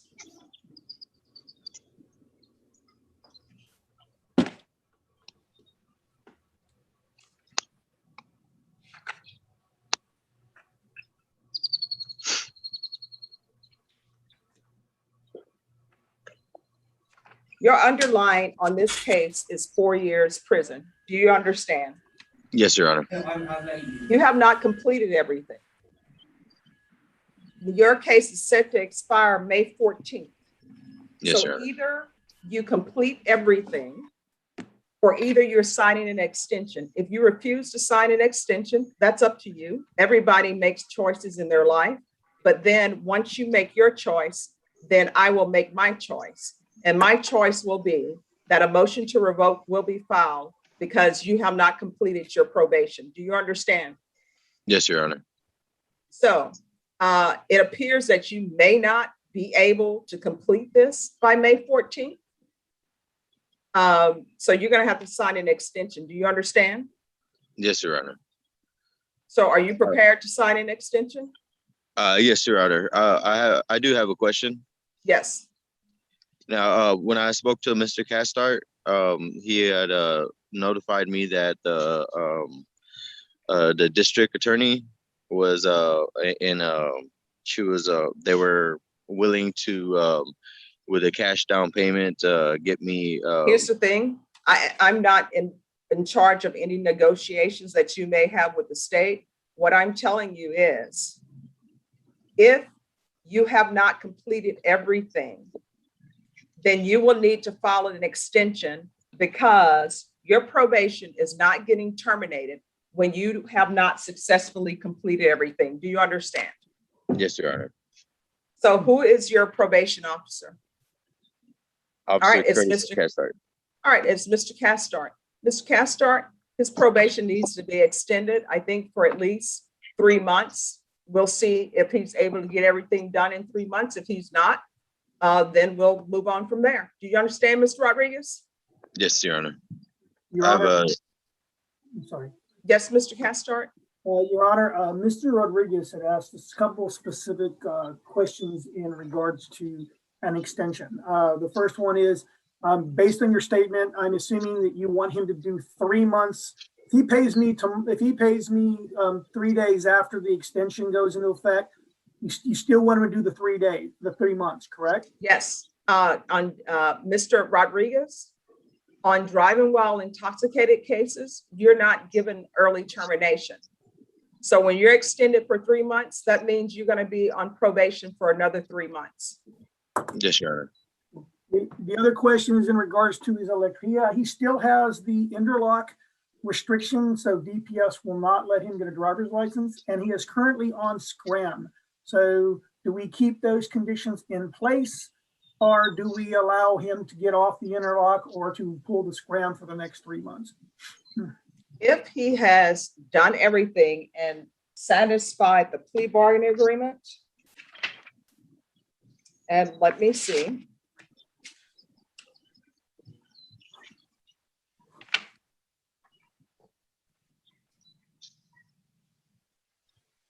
All right, this was before my time.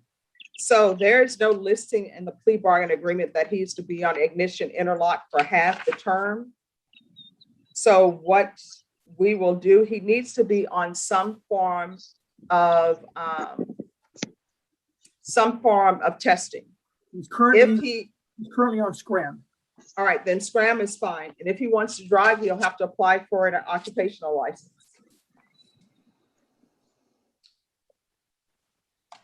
All right, Your Honor. All right, Mr. Rodriguez. Yes.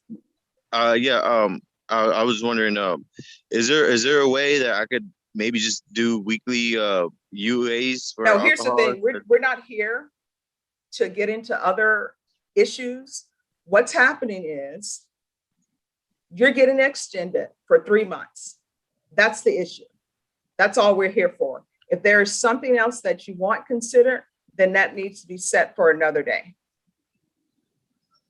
Okay, I'm sorry about that. I was no problem. I'm going to send you to Breakout. When I spoke to Castart that this would be because of what we spoke to with district attorney. All right, I'm sending you to Breakout room number 2. All right. Well, how do I do that? It should pop up on your screen. Just touch your screen. All right. Hasn't yet. Thank you. And could a family violence prosecutor go to Breakout room number 5 to speak with Melissa Christian? Nothing's popped up, Your Honor. So excuse me. All right. Do you have an Android? Yes, I do. Why do they do that? Why do I even ask that question, Britta? All right. If you will touch the screen where it says more. Okay. And do you see something that says breakout rooms? No, there is not.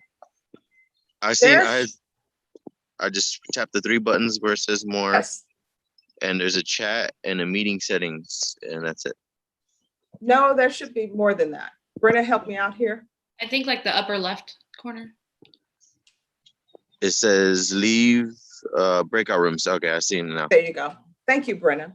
Teamwork. Yes.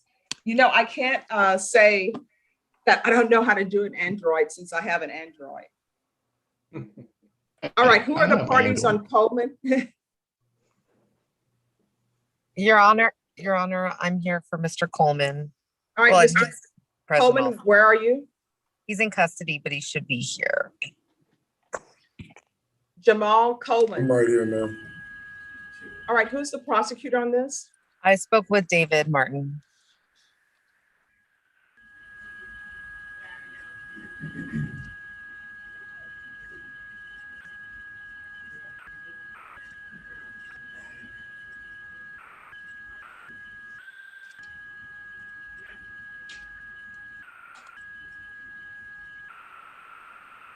All right, court is calling 2019 CR 11674, State of Texas versus Jamal Coleman.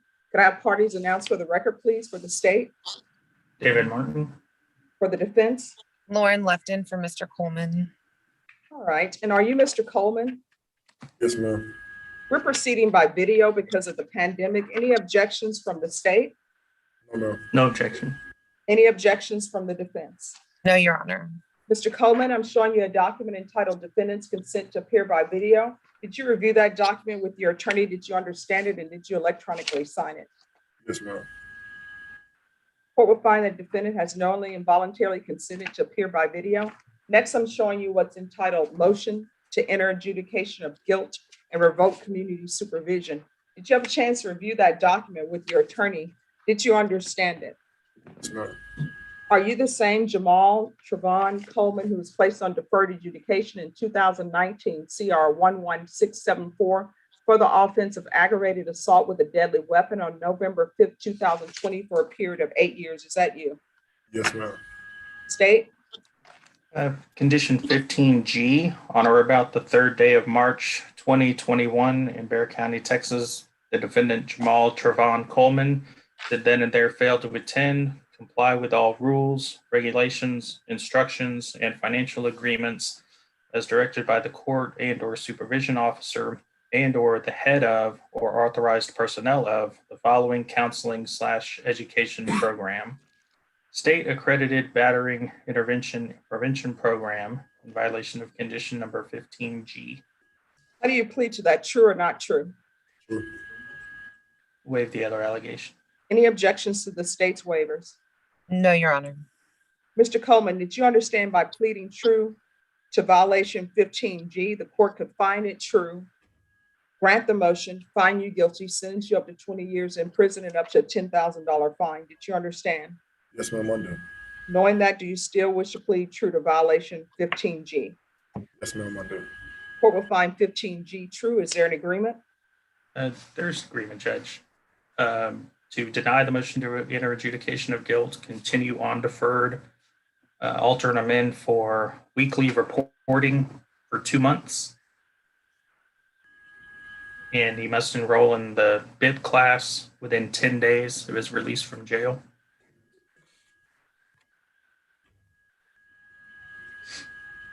Is that the agreement? Yes, Your Honor. Mr. Coleman, are you asking the court to follow this agreement? Yes, ma'am, I am. All right, Mr. Coleman, what is your issue? Why are you not doing well on deferred adjudication? It's not that I wasn't doing well. I just have been having trouble and problems with the colostomy bag that I have on my stomach and trying to get it off. But I wasn't really having good communication skills with my officer, but my new attorney, she explained to me that if I need help, she'll be there to help me throughout the process, and I promise I'll pick up my slack. Mr. Coleman, here's the thing. When you make decisions or don't make decisions, you need to realize that every decision you make, the first question you should ask yourself is this something that will result in me getting a motion to revoke and perhaps going to prison for 20 years? Do you understand? Yes, ma'am, I do. All right, then the court will follow your agreement, deny the motion, alter and amend conditions to include weekly Zoom reporting for 2 months. You're to enroll in the BIPP course within 10 days of your release. Do you understand? Yes, ma'am, I do. Do you have any questions about what is expected of you? No, I just want to tell you I'm sorry for letting you down and thank you for allowing me to have a second chance. All right, and what will happen if you let the court down again? Bye-bye. I go to Well, I mean, prison. what could happen to you? I go to prison for up to 20 years. All right, so you need to remember that, okay? Yes, ma'am, no will. Thank you, All right, Judge. you're right. Good luck to you. We're gonna go off the record. Mr. Coleman, I'm gonna send you to breakout room number 3. And probation will meet you there to go over your conditions. Thank you, Judge. I really appreciate it. All right, you're welcome. May I Do be better. excused, please? Yes. Thank you. Appreciate it. All right, Mr. Sandoval and Alfonso Otero. Norma, is this to put them in a breakout room for the clerks to go over conditions with them? Or to swear them in? Sorry, Judge, I had sent them the court's paperwork for them to sign. All right, so do they need to be in a breakout room, Mr.? Yeah. No, Judge, I'm still waiting for the plea paperwork to go over with Oh, Mr. okay. Sandoval. All right, thank you. Does anyone else have any paperwork that's ready for the court? Yes, Your Honor, Deborah Burke. All right, to the clerks, do you have the paperwork on Ms. Garza? No, I do not. But I am ready for Joel. Yes, I have Joel Gale. I could All right. swear and I have all of the paperwork, but I don't have anything on Garza. All right, Ms. Goel, if you go to breakout room number 6, please. The clerk will be there to swear you in. And Ms. Your Honor, Yes. can you put me back in a breakout room with my client Adriana Garza so I can get the sheriff to send her paperwork to you?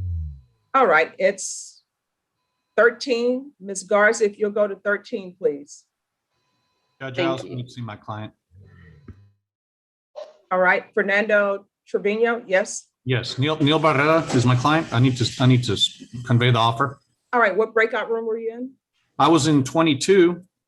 All right, Mr. Barrera, if you'll go to breakout room number 22, your attorney will meet you there.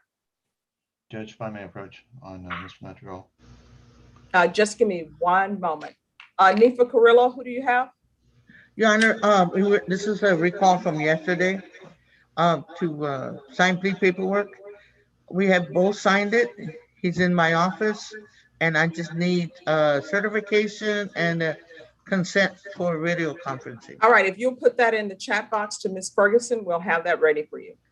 Thank you, Your Honor. All right, and Michael Granados. I am back from the chat room with my client. We do not have an agreement with the state. He was evaluated for lifetime recovery and would like an opportunity to address the court regarding that when we come back. Okay, just give me one moment.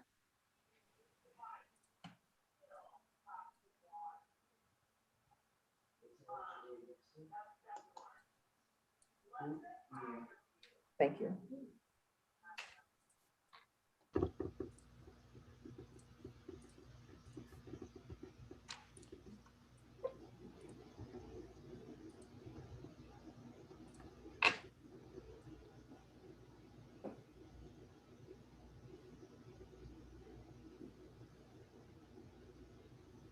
All right, just give me 1 second. Let me take up this plea very quickly on Joel Guel.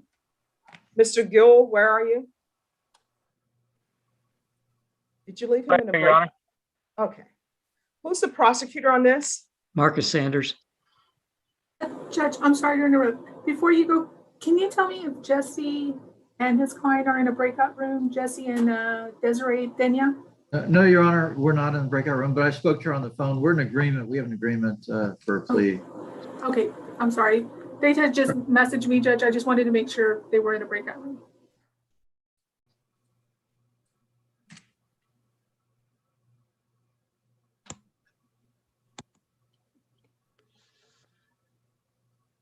Marcus, could you show your video, please?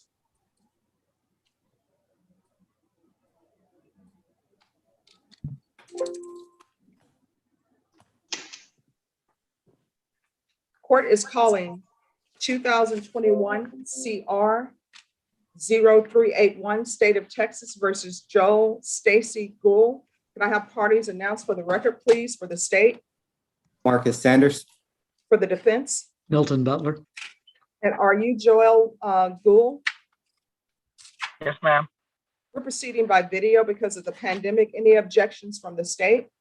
No objection. Any objections from the defense? No objection. Mr. Gould, I'm showing you a document entitled Defendant's Consent to Appear by Video. Did you review that with your attorney? Did you understand it? And did you electronically sign it? Yes, Your Honor. Court will find that defendant has knowingly and voluntarily consented to appear by video. Next, I'm showing you what's entitled Application for Deferred Adjudication or Community Supervision. Did you review that document with your attorney? Did you understand it? And did you electronically sign it? Yes, Your Honor. Counsel, I'm showing you the discovery acknowledgement. Have you received all the discovery in this case, and did you review it with your client? I have, Your Honor. Court will find that the state is in compliance with discovery. Mr. Gould, I'm showing you what's entitled True Bill of Indictment. Did you review that document with your attorney? Did you understand it? Yes, Your Honor. Counsel, do you waive the reading of the indictment? I do. State, are you proceeding on the indictment as presented? Yes, Judge, we are. Mr. Gill, I'm showing you what's entitled Court Admonishments. Did you review that document with your attorney? Did you understand it? And did you electronically sign it at all the appropriate places? Yes, Your Honor. What you're charged with is possession of a controlled substance, penalty group 1, less than 1 gram. That's a state jail felony. The range of punishment is anywhere from 180 days up to 2 years in the state jail facility and up to a $10,000 fine. Did you understand? Yes, Your Honor. If you have a plea bargain agreement with the state, the court does not have to follow your plea bargain agreement. If for any reason the court does not follow your plea bargain agreement and gives you more than you bargained for, the fact that you entered a plea will not be used against you and you will be allowed to withdraw your plea. Did you understand? Yes, Your Honor. Did you understand you have a right to jury trial, a right for you or your attorney to cross-examine and confront any witnesses the state will call and the right to remain silent? Yes, Your Honor. Did you understand by entering this plea bargain agreement, you were giving up those rights? Yes, ma'am. And did you intend to give up those rights and enter into a plea bargain agreement in this case? Yes, ma'am. Did you understand if the court were to grant your application for deferred adjudication, and for any reason your deferred adjudication were revoked, the court could find you guilty and sentence you up to 2 years in the state jail facility and up to $10,000 fine? Did you understand? Yes, ma'am. Counsel, has your client been able to provide you with any defenses to this offense? He has, Your Honor. Do you believe he has a rational as well as a factual understanding of the charges against him? I do. Do you believe he's currently competent and was legally sane at the time of the offense? Yes, Your Honor. Mr. Gill, has anyone threatened you, coerced you, or placed you in fear to get you to enter this plea? No, ma'am. Has anyone promised you anything other than the plea bargaining agreement to get you to enter this plea? No, ma'am. Are you satisfied with the way you've been represented? Yes. Are you a U.S. citizen? Yes, ma'am. Court will find that the defendant has knowingly and voluntarily waived his jury trial. Next, I'm showing you the plea bargain page. Did you review that page with your attorney and did you understand it? Yes, ma'am, I did. According to the plea bargain agreement, they're asking that your punishment be assessed at 1 year in the state jail facility, $1,000 fine. It says here that there is no application for deferred adjudication. However, the documentation that I showed the defendant was an application for deferred adjudication as well as regular community supervision. Defense, is there only an application for community supervision? That's correct. All right. So there's no application for deferred adjudication. The state is recommending community supervision. There's $57 restitution to San Antonio Police Department for drug testing. Did you understand that to be the plea bargain agreement? Yes, ma'am. Defense, is that the plea bargain agreement? That is the agreement. State, is that the plea bargain agreement? Yes, Judge. Next, I'm showing you the paragraph entitled Waiver of Appeal. Did you review that paragraph with your attorney? Did you understand it? And did you electronically sign it in both places? Yes, ma'am, I did. Did you understand by signing that you're waiving your right to appeal? The only items that can be appealed are written pretrial motions that have been filed, heard, and ruled upon by the court. Did you understand? Yes, ma'am. Counsel, have there been any such motions? No, Your Honor. Next, I'm showing you outside the plea bargain agreement, the state is requesting that your community supervision be for a term of 2 years. There'll be a TAP evaluation and 150 hours community service restitution. Did you understand those are recommendations from the state and the court does not have to follow those recommendations? Yes, ma'am. Then to the offenses charged in the indictment, how do you plead? Guilty, not guilty, or no contest? No contest, ma'am. State, any evidence to support the defendant's plea? Yes, the state offer states Exhibit 1 and its attachments. No objection. Mr. Gould, I'm showing you what's entitled waiver and consent to stipulation of testimony and stipulations. Did you review that document with your attorney? Did you understand it? And did you electronically sign it in all the appropriate places? Yes, ma'am. Again, did you understand you have a right to jury trial, right for you or your attorney to cross-examine and confront any witnesses the state will call, and the right to remain silent? Yes, ma'am.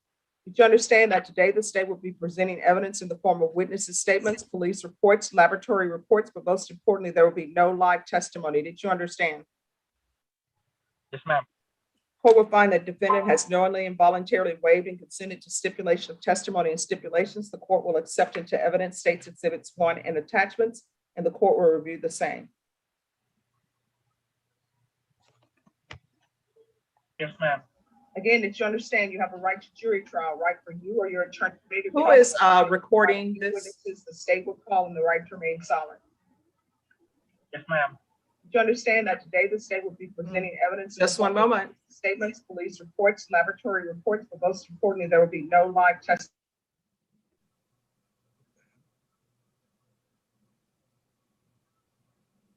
Everyone, just give me one moment, please.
All right, after reviewing states Exhibits 1 and attachments, the court will find there is sufficient evidence to find you guilty, and the court will find you guilty. Are you proceeding with sentencing? Yes, Your Honor. Is there anything you wish to say on behalf of your client? We only ask that the court follow the plea bargain agreement, Your Honor. All right, Mr. Gould, do you have any children? Yes, ma'am. What are their ages? I have a 10-year-old. All right, does he live with you? Yes, ma'am. Where do you work? What do you do? I work in for a construction company. We remodel and build houses. If you're tested today, what are the results going to be? Negative. All right, this is what the court is going to do. The court is going to sentence you to 1 year in the state jail facility, suspended and probated for 2 years. There's a $1,000 fine that will be probated. Restitution of $57 to SAPD for laboratory testing. 150 hours of community service restitution, or you can pay $7.25 per hour to the San Antonio Food Bank. There's to be regular reporting by Zoom or in person. So if something happens and you can't Zoom, you're allowed to report in person. So I don't want any excuses that you couldn't Zoom, so you didn't report. You understand? Your Honor, Mr. Gale lives in Tennessee. He lives in Warren County, Tennessee. If he can do this by Zoom, I don't know whether you want to transfer the probation to Tennessee, or if he's reporting by Zoom, he remains in Bexar County. Well, he can either do Zoom or in person. My whole thing is, if he does not Zoom, then he's going to have to report in person. So that's completely up to him and his choices. Are you asking that his probation be transferred? Yes, Your Honor. What county is it? Warren.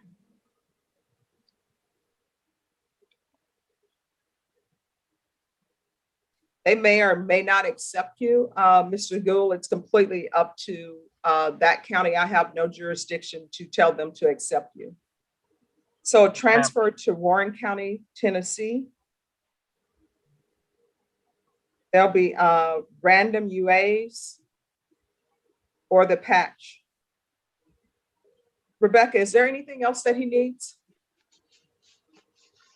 No, ma'am. All right, Mr. Gould, is there anything else that you need in order to be successful on this probation from the court? No, ma'am, just the opportunity.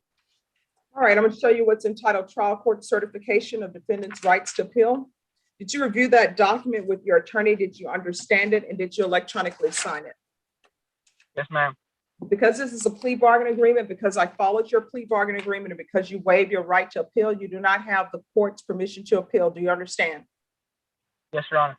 And because this is a felony conviction, you're not allowed to own or possess any weapons or ammunition. Do you understand? Yes, Your Honor. All right, good luck to you. I'm going to send you to a breakout room with probation. Probation will go over conditions with you. Mr. Butler, you can remain if you so choose, or either you are excused. I need to go to another Zoom session, so I need to leave. All right, Mr. Gill, if you'll go to breakout room number 5, please. And probation, if you could go to 5. Ed Camara on Aaron Taylor. Yes, I'm back. We've discussed it. I've got his phone number. We've also talked to pretrial services, and he's going to call me later today with his phone number, his new phone number, which I will in turn give it to pretrial services. Meanwhile, Judge, I'd like to see if we could set up a time. These two guys are printing. Somebody's hacking. No, in. it's at the jail. I'm sorry, what did you say? You want to set up a competency? Yeah, I got to set up a competency with Dr. Jumis or Humis, however he says it. All right, this is what we're going to do. Courtroom, could I see Mr. Taylor on the screen, please? Don't hear me, Judge. All right, Mr. Taylor. Yes, ma'am. What we're going to do is we're going to reset your case. Norma, can you call Mr. Taylor back in 3 weeks, please? Yes, ma'am. Let's do the 19th, Judge. All right, we're going to recall you back on May 19th. The court coordinator is going to get a reset form to you. You're going to have to stay in contact with your attorney. Yes, ma'am. I'm going to make sure that you're evaluated, but they cannot evaluate you if you don't contact them. Do you understand? Yes, ma'am. All right, just remain in the courtroom. We'll get that done, okay? Thank you, ma'am. You're welcome. Judge, yes. Judge, am I supposed to contact Dr. Humis and set it up between now and the 19th? Yes. Okay, will do. Thank you. Thank you, Judge. May I be excused? Yes, you're excused. Miss Christian. By the way, you have a very large bug on your shoulder trying to attack you. Be careful. I will try to be careful. Thank you. Bye-bye. Bye. And I don't even know why I'm recognizing Miss Christian, because she doesn't have her normal pins that she wears. All right, you have Michael Ruano. I do, Judge. And you're saying it's going to be a contested motion to revoke? Yes, ma'am. All right, Mr. Ruano, is he in custody or is he on bond? He is in custody, Judge. All right, Mr. Ruano, could you unmute yourself, please? Yes, ma'am. All right, my understanding is that you want a contested motion to revoke. Is that correct? You want a hearing? I don't understand the question, ma'am. Well, there's a motion to revoke that's been filed against you. Do you understand? Okay. All right, the motion to revoke has allegations in it saying that you did some things incorrectly or that you didn't do some things. Do you understand? Okay, yes, ma'am. All right, so your choice is either you can plead true to those or either you can plead not true to those. If you're pleading not true to those, we will schedule a hearing and the state will bring whatever witnesses they want to bring or they think they need to bring in order to prove the allegations. It's true, ma'am. No, do you want to proceed? Do you want a contested hearing? Miss Christian, would you like to speak to him about that? If I could, please, Judge, I need to explain what's going on. All right, Ms. Christian, I'll send you to breakout room number 2, and let me find your client.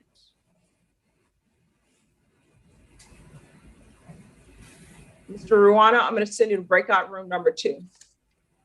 Yes, ma'am. All right, who are the parties on Adriana Garza? I am, Your Honor. And Alexandra.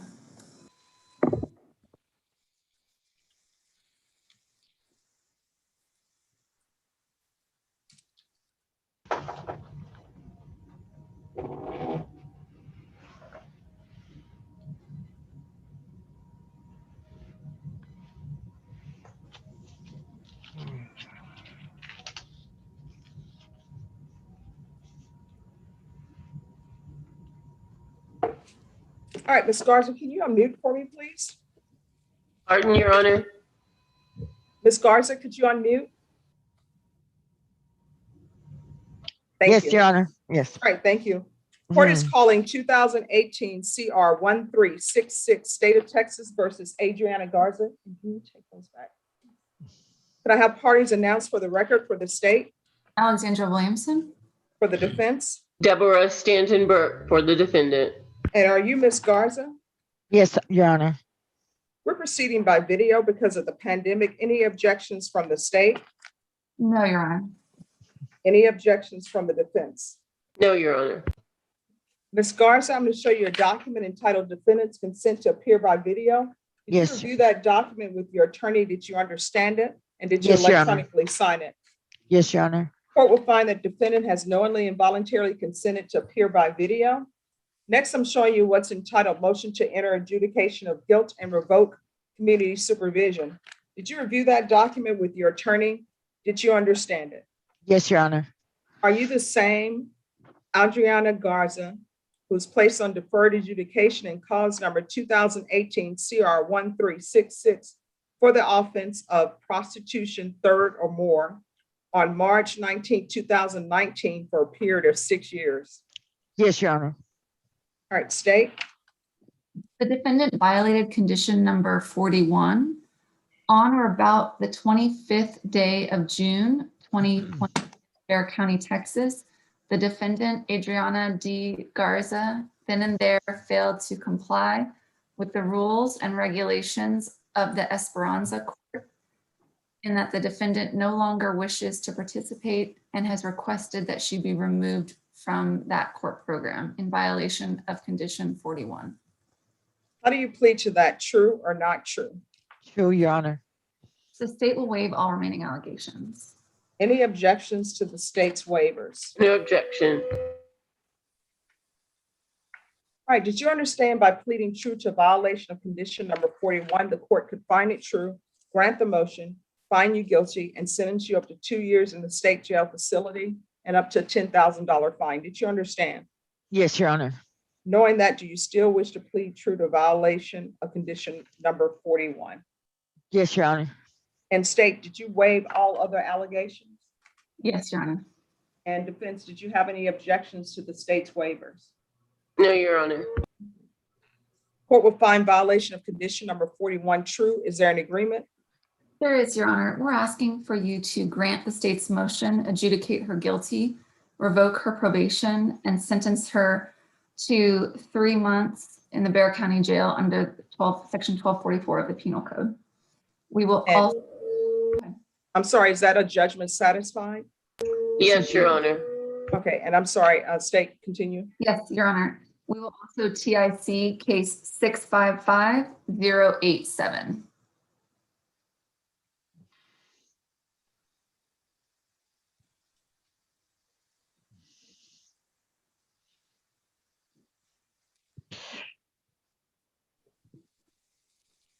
Defense, is that the agreement? Yes, Your Honor. Thank you. Ms. Garza, are you asking the court to follow that agreement? Yes, Your Honor. Are you waiving your right to appeal? Yes, Your Honor. All right, then the court will follow your agreement, sentence you to 3 months in the Bexar County Jail under 12.44, give you credit for any time served, taking consideration 655087, and the court will show that the judgment is satisfied. Next, I'm showing you what's entitled Trial Court Certification of Defendant's Rights to Appeal. Did you have a chance to review that document with your attorney? Did you understand it and did you electronically sign it? Yes, Your Honor. Because this is a plea bargain agreement, because I followed your plea bargain agreement, and because you waive your right to appeal, you do not have the court's permission to appeal. Do you understand? Yes, Your Honor. And also because this is a felony conviction, you're not allowed to own or possess any weapons or ammunition. Do you understand? Yes, Your Honor. All right, Ms. Garza, we'll close the record. Good luck to you. Ms. Garza, here's something. Thank you. You've got to make some better choices in your life. If you continue doing what you're doing, one or two things are going to happen. Either you're going to jeopardize your health or jeopardize your safety. I don't think anyone grows up and says, this is what I want to do for a living, right? Right. Yes. And I'm sure the men are customers or they are offenders as well, but I'm sure they're not the most clean of people and the most attractive of people. You understand? Yes, Your Honor. And when I say attractiveness, I mean probably inside and outside, okay? Right, yes. If there is a drug issue going on, there are plenty other places that you can go to, and I'm sure Ms. Burke has discussed that with you, okay? Yes. All right, good luck. Thank you. All right, good luck, Ms. Garza. Thank you. God bless you. Thank you, Your Honor. May I be excused? Yes. Thank you. Bye. Bye-bye. May I approach? Bye. Yes. Ponce. All right, Mr. Ponce, I'm going to send you to a breakout room to be sworn in.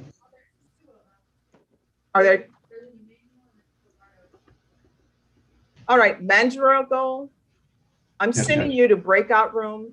Let me see what the clerk's I've already visited with Mr. Madrigal, Judge. He needs to be sworn in. We're not doing anything on him today, Judge, with court's permission. We need to approach. He is an MTR. Okay, just give me 1 second. Who is the attorney on Michael Granato Jr.?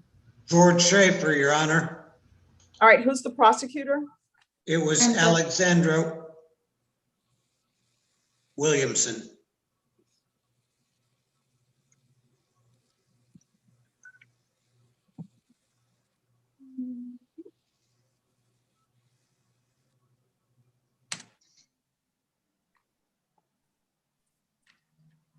All right, the court is calling 2019 CR 7584, State of Texas versus Michael Granato Jr.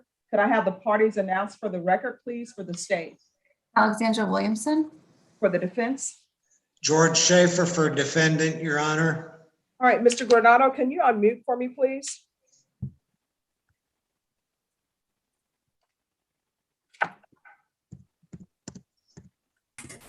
Yes, We're ma'am. proceeding, thank you. We're proceeding by video because of the pandemic. Any objections from the state? No, Your Honor. Any objections from the defense? No, Your Honor. Mr. Granato, I'm showing you what's entitled Defendant's Consent to Appear by Video. Did you review that document with your attorney? Did you understand it? And did you electronically sign it? Yes, Your Honor. The court will find that the defendant has knowingly and voluntarily consented to appear by video. Next, I'm showing you what's entitled Motion to Revoke Community Supervision. Did you review that document with your attorney and did you understand it? Yes, Your Honor.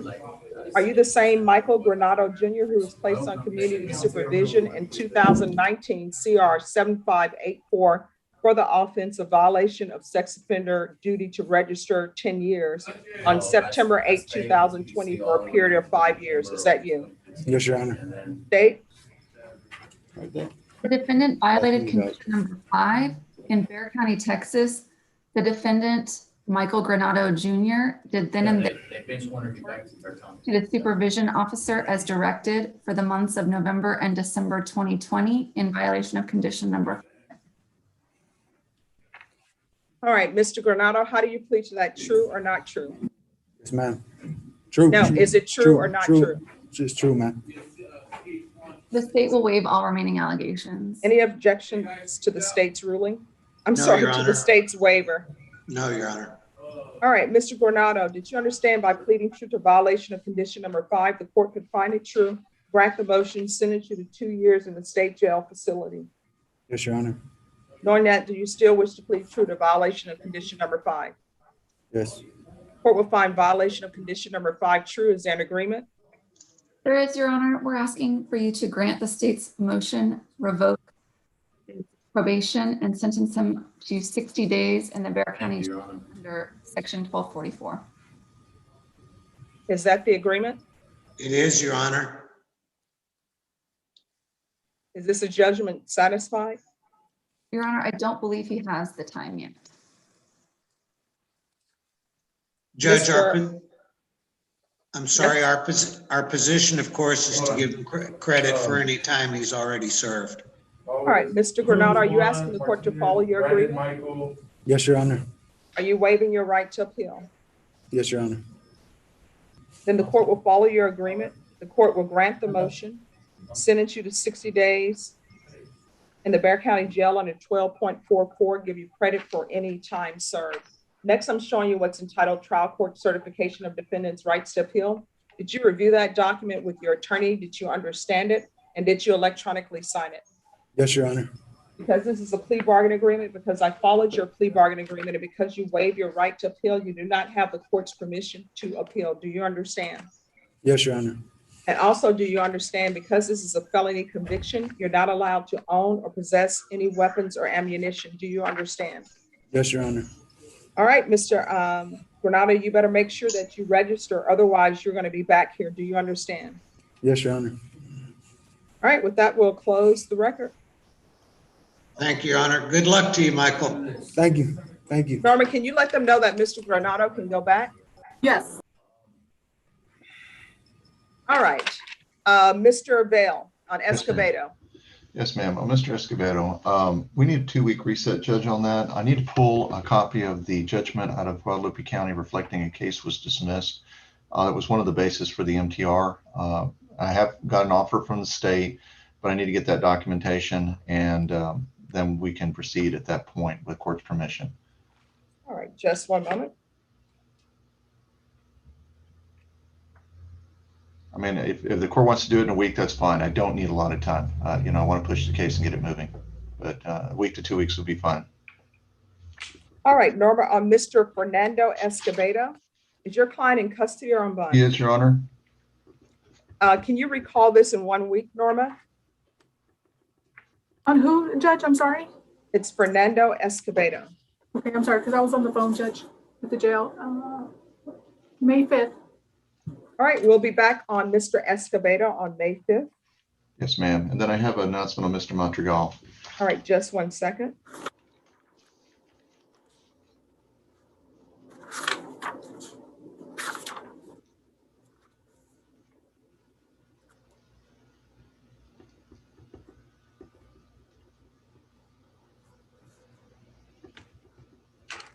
You need to talk to Mr. Escobedo? Yes. Afterwards, if I can, after I make my other announcement, that would be great. I was in breakout room 17.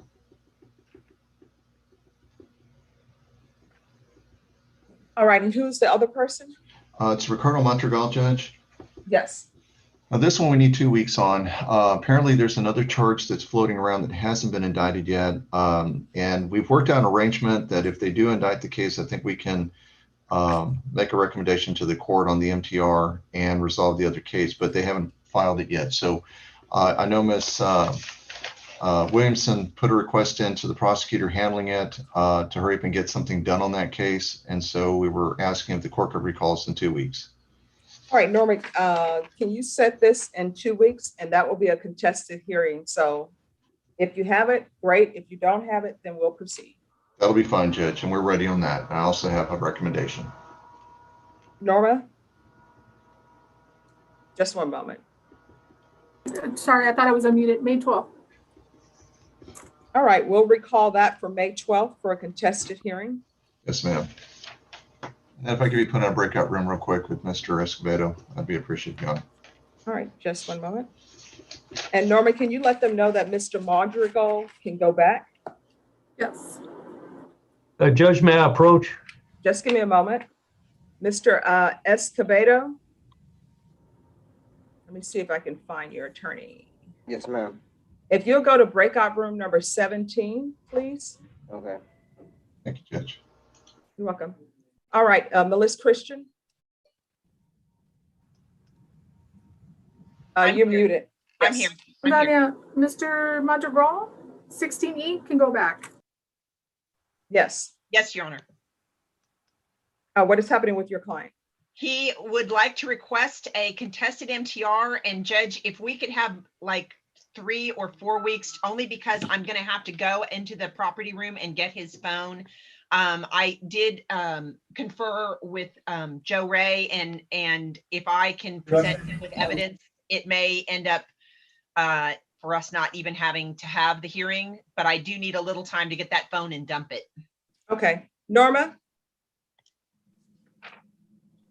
Michael Ruano, I need this to reset for a contested hearing. You can reset it in 4 weeks for a contested, please.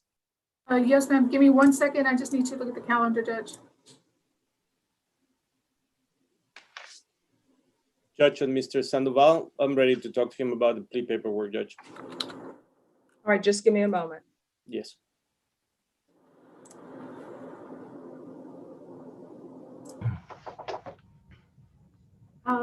The 26th. All right, we'll come back on May 26th for a contested, or? And that would be in the afternoon, Judge. All right. That's perfect.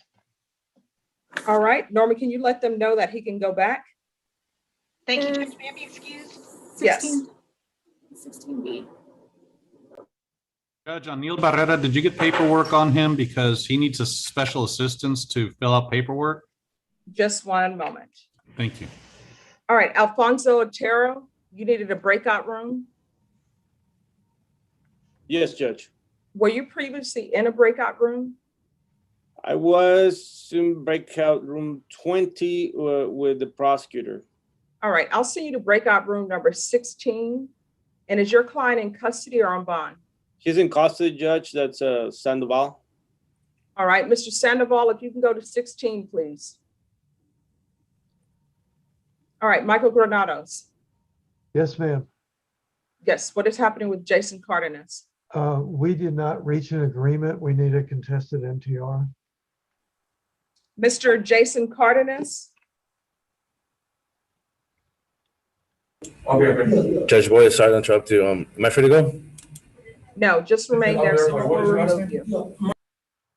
Norma, can you let the deputy know that Mr. Sandoval needs help going to the breakout room? Yes, ma'am. I just called some deputies. Give me 1 second. Thank you.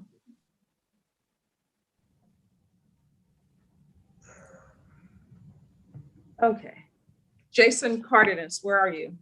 I think he's still in breakout room 4. All right, if you'll go to breakout room number 4, have him removed, please. Oh, no, you're to the main room. Yeah. All right, he needs to remain there. They said that I needed help signing paperwork or something like that. That's what they called for.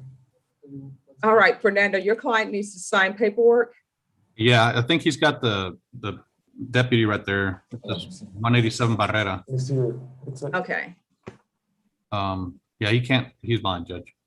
Yeah, he's blind, Judge. I don't know. How do you want us to? What I'm going to do is I'm going to send, if you can go to breakout room number 19 and his attorney goes to 19 with him, please. Yes, ma'am. Okay. All right. Now, Norma, on Jason Cardenas, he's bringing him back into the main room, but they're going to need a contested hearing. What date can that be? I'm sorry, Judge. On Cardenas? Yes. It's Jason Cardenas on the second page or page 30. Judge, I can do that on the 24th in the afternoon. Okay. All right, thank you. You're welcome.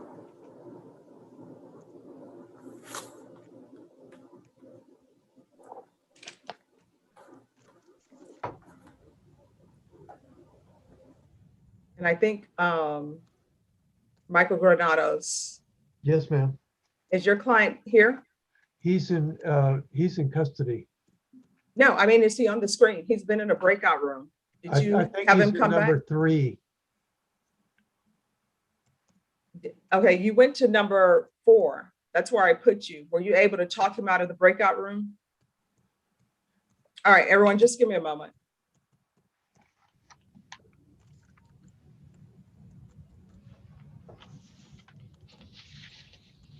Domingo Flores, can you go to breakout room 7?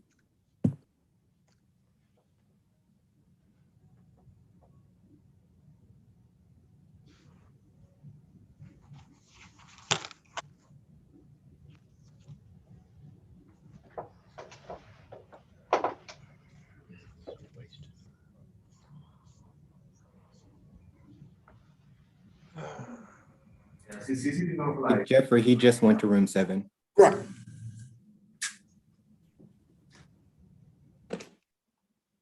All right, everyone, just 1 second. If everyone has pockets, remove some patience from your pockets. We'll get there. Mr. Cardenas, unmute for me, please. We're coming back on your case on May 24th for a contested hearing. Do you understand? Yes, Your Honor. All right, Norman, can you let them know that 14B can go back? Robert Browback. Judge, we've tried several times to go over the paperwork. He never received it. He doesn't seem real coherent. What I'd like to do, if it's agreeable to you, is to resolve his PR bond, and then I can meet with him to go over, when he's out, I can meet with him to go over the documents that have been proposed in his. All right, give me 1 second.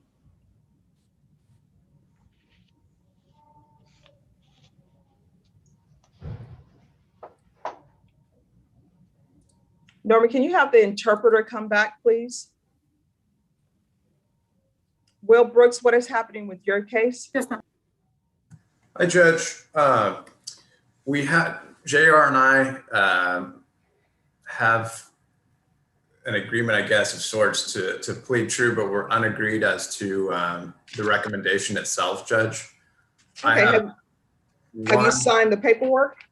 I did, Judge. The issue I have right now is logistics. I have 1, maybe 2 witnesses, and then some letters for the court's consideration that I was going to send over to Norma, which JR is okay with ahead of time. So I didn't know if it was something the court wanted us to take up this afternoon. Yes. I've got to organize those witnesses, Judge, but we can do it this afternoon or any other time this week if it's more convenient. Norma, can we come back in the afternoon on Mr. Brooks' case, Alfonso Diaz? Or if we want, that's fine. All right, we'll be back with your client this afternoon. Perfect, Judge. May I go into a breakout room with him? Yes, is your client in custody? Yes, he is, Judge. All right, I'll send you to breakout room number 1. Thank you, Judge. You're welcome. All right, Rick Ramos. Good morning, Judge. Good morning. Who do you have? Gildardo Ponce. It's a recall from yesterday for a plea, Judge. I believe all the paperwork is ready and signed. All right, let me send your client to breakout room number 2. And clerks, if you could go to number 2 to see if the paperwork is all done on Mr. Ponce. All right, Brian Kimber, you've been patiently waiting. Yes, I'm here. I have an agreement. It's an MTR. I guess we need a waiver or appeal paperwork, but I texted Norma about it. So, but otherwise we're ready. Okay. All right. Glenn Payne. You're muted. Yes, ma'am. Sorry. Judge, we're supposed to be here on Edward Ford. It was for PSI sentencing. I never got an invite, so it kind of slipped through. I never contacted him. I just got on the phone with him. He said he's on his way down there right now. I'm just now reviewing the PSI, which I received. All right, we'll take it up this afternoon. Well, I was going to ask if you could give us either till tomorrow or a week. I have a vacation letter on for next week is the only reason. Right. Going over the PSI, look like there's some issues that I need to actually really and truly have a discussion with him about. All right, we'll come back at 2. All right, thank you, Judge. Thank you. Nifa Carrillos. I'm sorry, Nifa Carrillo. Yes. Has your client been sworn in? You're muted. Yes, Your Honor. We're still waiting on the consent to video conferencing and the appellate certification and the application for probation. All right, as soon as I have those, then we'll take up your case. Yes, the other paperwork has been signed and everything. Okay. Judge, I already signed the documents with my client, just to let you know. All right. Bill Barrera. And he signed them as well. All right, I've sent those through to the clerks. So as soon as they give them to me, we will take up your case. Thank you. All right, Ed Cano. Hey, Judge. Okay, so this Adrian Jimenez, he is apparently homeless. The number I had wasn't good. I called Best Bail. Decía a mí que no, pero parece que.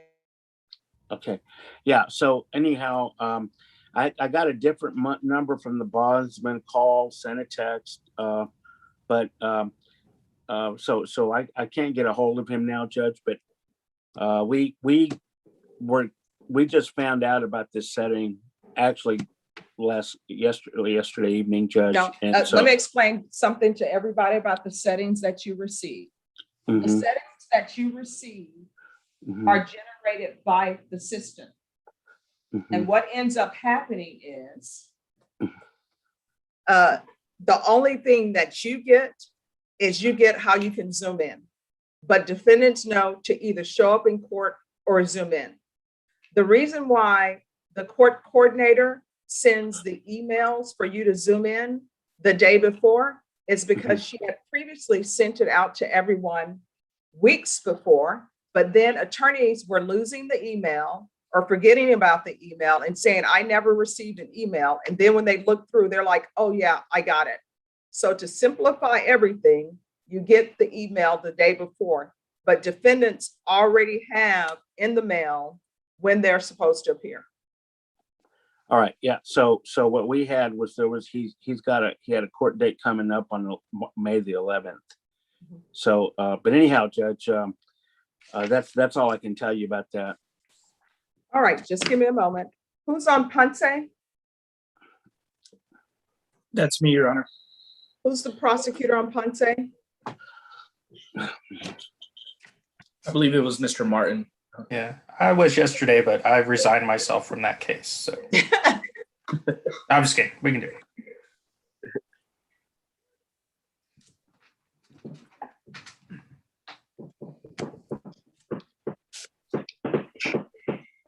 All right, the court is calling 2020 CR 7206, State of Texas versus Gildardo Ponce. Can I have the parties announced for the record, please, for the state?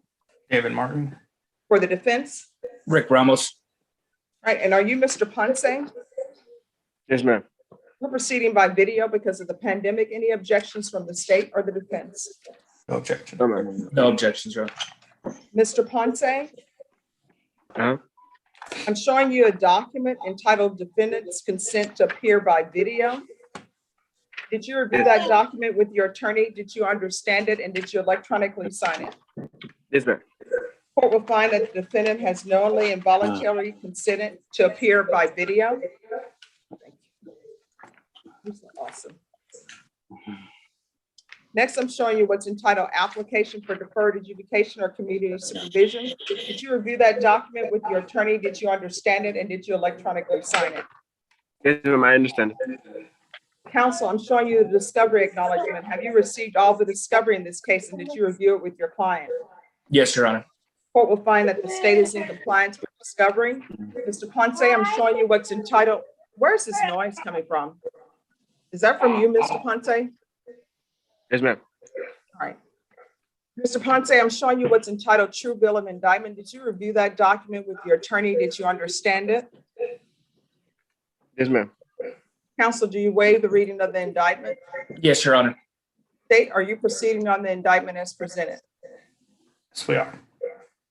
Yes. Ponce, I'm going to show you a document entitled Court's Admonishment. It's in Defendant's Waivers and Affidavit of Admonitions.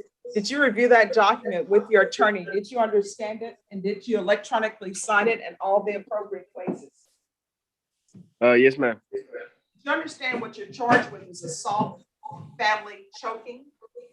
That's a third-degree felony. The range of punishments is anywhere from 2 to 10 years in prison and up to a $10,000 fine. Did you understand?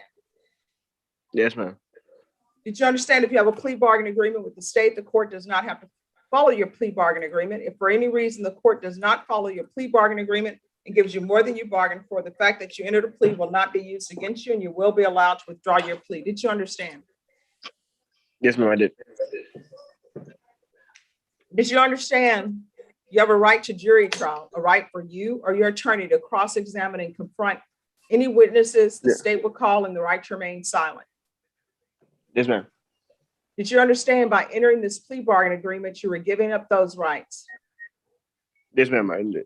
And did you intend to give up those rights and enter into a plea bargain agreement in this case? Yes, ma'am. All right, off the record for a moment. Mr. Sandoval, if you could go to breakout room number 2, please. And the clerks, if you could go to number 2 to swear in Mr. Sandoval. Do I go to breakout room 2?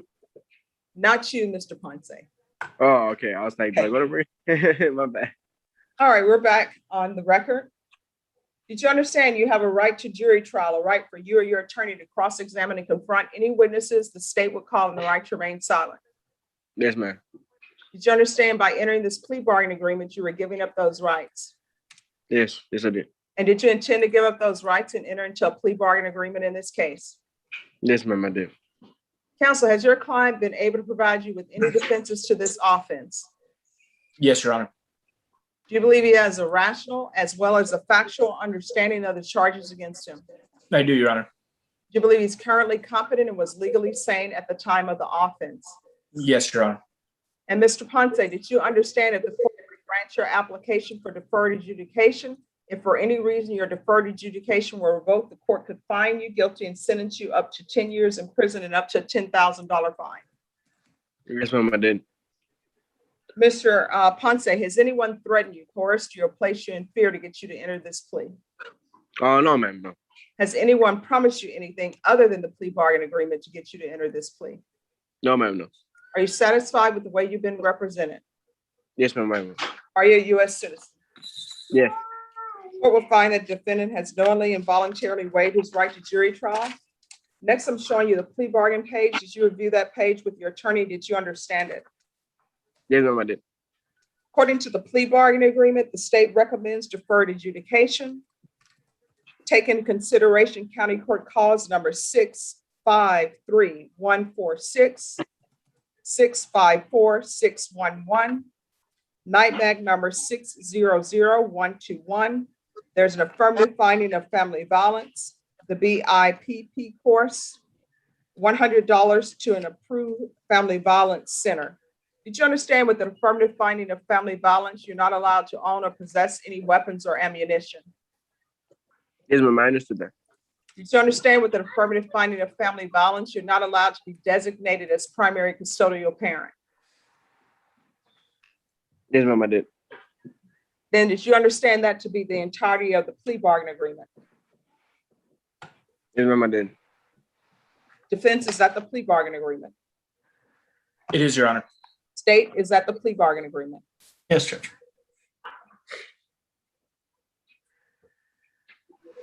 Next, Mr. Ponce, I'm showing you the paragraph entitled Waiver of Appeal. Did you review that paragraph with your attorney? Did you understand it? And did you electronically sign it in both places? Yes, ma'am. Did you understand by signing that you're waiving your right to appeal? The only items that can be appealed are written pretrial motions that have been filed, heard, and ruled upon by the court. Did you understand? Yes, ma'am, I did. Counsel, are there any such motions? No, Your Honor. All right. Off the record for a moment. Marcus Sanders, Mr. Flores is already in breakout room number 7. On the record, Mr. Ponce outside the agreement. I'm showing you the state is requesting that your deferred adjudication be for a term of 3 years and there be no contact with Amber Ortiz. Did you understand those recommendations from the state? The court does not have to follow those recommendations. Yes, ma'am. According to the Amber Ortiz thing was coming. We have kids together. How is that? No, how would no, that I still want work? you to listen to me, Mr. Ponce. I am telling you, outside the plea bargain agreement, the state is requesting that your deferred adjudication be for a term of 3 years and there be no contact with Amber Ortiz. The court does not have to follow that. Do you understand? Yes, ma'am. Then to the offense as charged in the indictment, how do you plead? Guilty, not guilty, or no contest? Guilty. State, any evidence to support the defendant's plea? For states one with the attachments. Any objections? No objections, Your Honor. Mr. Ponce, I'm showing you what's entitled Waiving Consent to Stipulation of Testimony and Stipulations. Did you review that document with your attorney? Did you understand it? And did you electronically sign it in all the appropriate places? Yes, ma'am. Again, did you understand you have a right to jury trial, right for you or your attorney to cross-examine and confront any witnesses the state would call, and the right to remain silent? Yes, ma'am. Did you understand that today the state will be presenting evidence in the form of witnesses' statements and police reports, but most importantly, there will be no live testimony? Did you understand? Yes, ma'am. Court will find that defendant has knowingly and voluntarily waived and consented to stipulation of testimony and stipulations. The court will accept into evidence state's exhibits 1 and attachments and review the same. Yes, ma'am.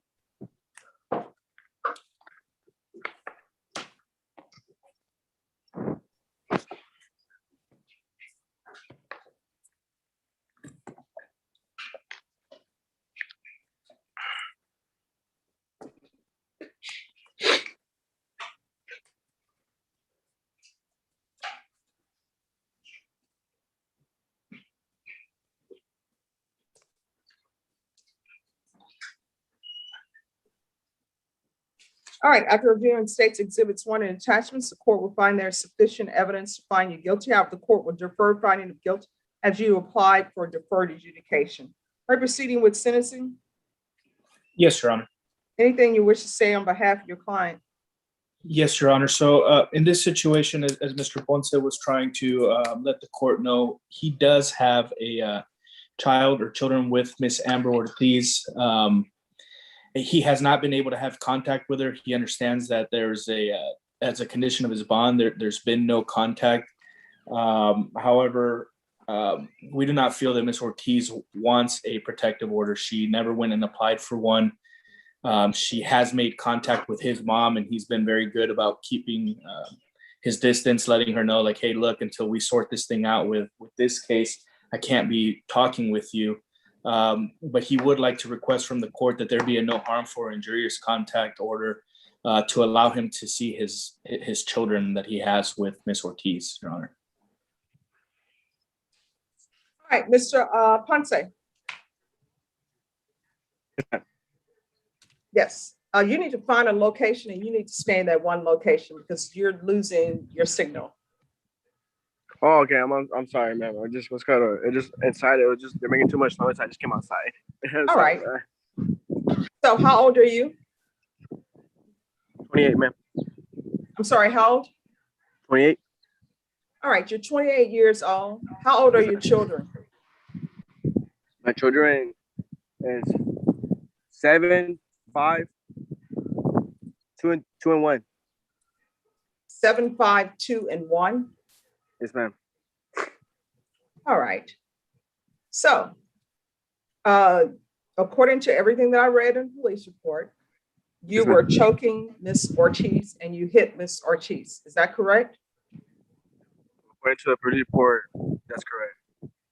All right. So you did this over your children because the children were there. Do you understand the damage you do to children when they are apart or see violence happening? Yes, ma'am, I do. So what do you think your children learned from this? I don't even like talking about it when it happened. No, that's not my question. My question is, what do you think your children learned from this? Actually, just not to be doing what they're not supposed to do. No, that's not what they learned. What they've learned from that is might makes right. Yeah. What they've learned from that is that their father beats up and chokes the woman he's claiming to love, the mother of his children. That's what they learned from that. They didn't learn that this is, you're not supposed to do this. What they've learned is that if you're stronger than someone else, then you can beat them up and it's all right. So let's not pretend that they've learned any good lessons from you from this incident. Unless you're going to tell me while you were choking their mother, supposedly the woman you love, you were saying, children don't do this, what I'm doing right now. And I don't think that's what you did. Is that correct? That's correct, ma'am.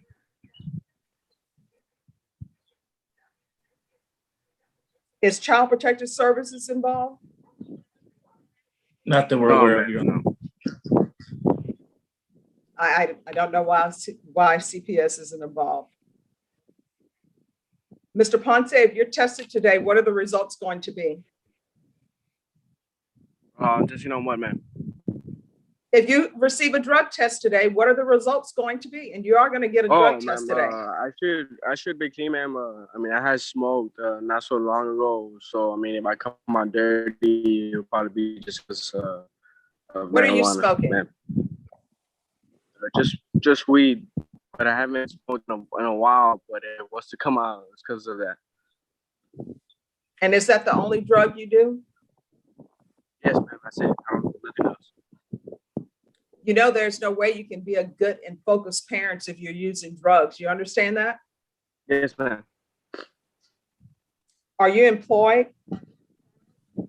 No, ma'am. I'm on because I'm on GS. I have a monitor. I've been on house arrest, ma'am, for like what? Did you work before that time? When's the last time you had a full-time job? Well, I mean, since I've been on this for since 4 or 5 months ago. Doing what? Construction, man.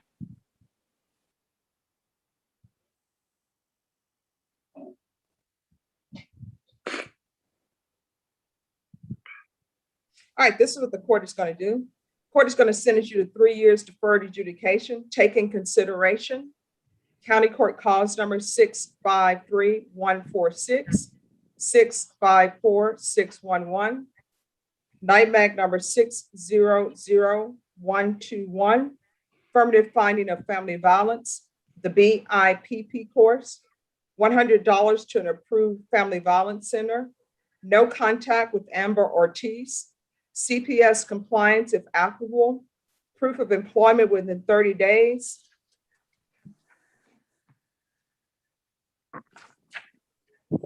regular Zoom reporting or in-person reporting to probation. And this GPS thing, man, will it come Excuse me, stop interrupting me. Okay. Random UAs or the patch. And Rebecca, I'm gonna want him tested for levels. Field visits 2 times per month, random. And there to be parenting classes. And with Amber Ortiz, I would suggest that you have your mom or someone else to allow you to have whatever visits with your children, but you're not to have any contact with her. Did anybody want to address the status of his GPS? Yes, Your Honor. So he is currently on GPS monitors. So we would ask the court to lift those restrictions that were a part of his bond while he's on probation, or in the alternative to change it to tracking only so that he can get back to work and start making a living for himself, Your Honor. State? You don't have any opinion either way, Judge. We'll leave it up to the court. All right, we'll do tracking with GPS, waive fees, and we'll do that for 3 months. And then after that, if there are no violations, the GPS will be removed. Mr. Ponce, I'm showing you what's entitled Trial Court Certification of Defendant's Rights to Appeal. Did you review that document with your attorney? Did you understand it? And did you electronically sign it? No, ma'am. I said, did you review that document with your attorney? Did you understand it? And did you electronically sign it? Yes, ma'am. Because this is a plea bargain agreement, because I followed your plea bargain agreement, and because you waive your right to appeal, you do not have the court's permission to appeal. Do you understand? Ma'am. And because there's an affirmative finding of family violence, you're not allowed to own or possess any weapons or ammunition. Do you understand? Ma'am. All right, Mr. Ponce, wait patiently in breakout room number 3. Probation will meet you there to go over conditions. Who are the attorneys on Neil Barrera? That's me, Your Honor. Who is saying that's me? Fernando and Morris. Yes, Judge. Hunter Morris. Mr. Ponce, I need you to go to the breakout room that's been assigned to you. It's breakout room number 3. Just tap your phone.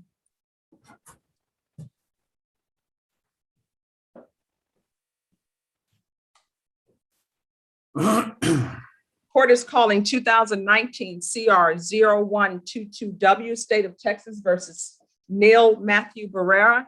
If we're going to have parties announced for the record, please, for the state.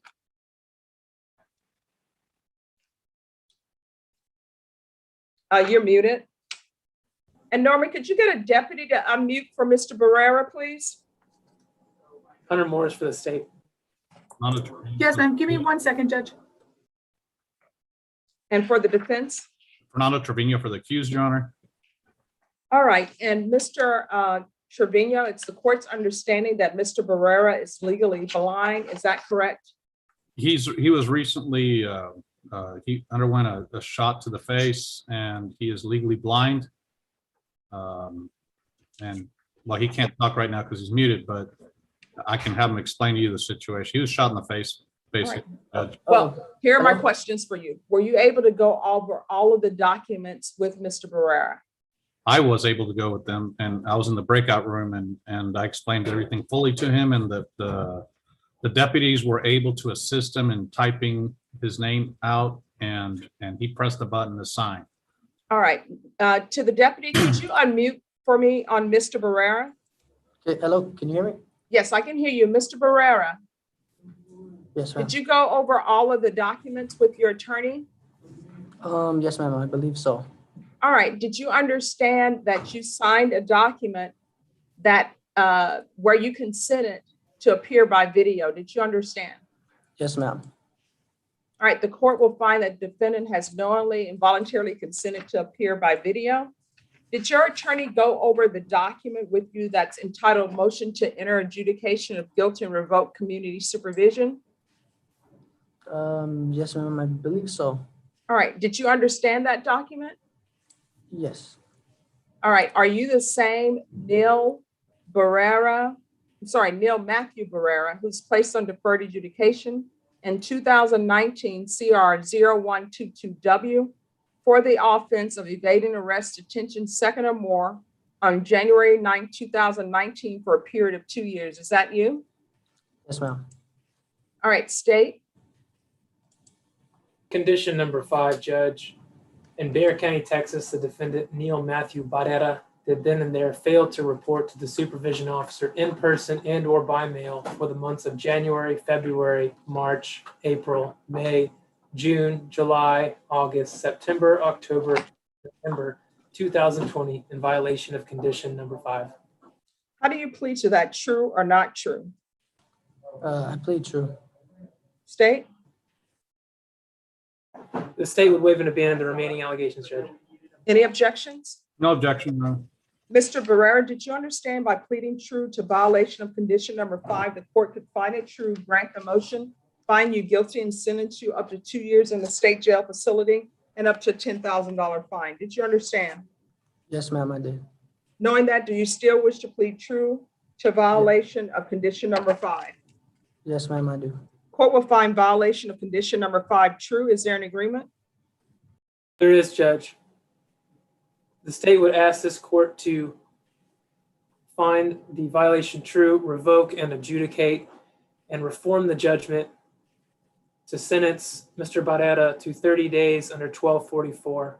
And may it please this court, the judgment will be satisfied. All right, is that the agreement? It is, Your Honor. Mr. Barrera, are you asking the court to follow that agreement? All right, Mr. Barrera, you keep pressing buttons and you keep muting yourself. Norma, can you have the deputy go back to please unmute Mr. Barrera? Okay, stop, don't touch anything else, Mr. Barrera. All right, are you asking the court to follow that agreement? Yes, ma'am. Are you waiving your right to appeal?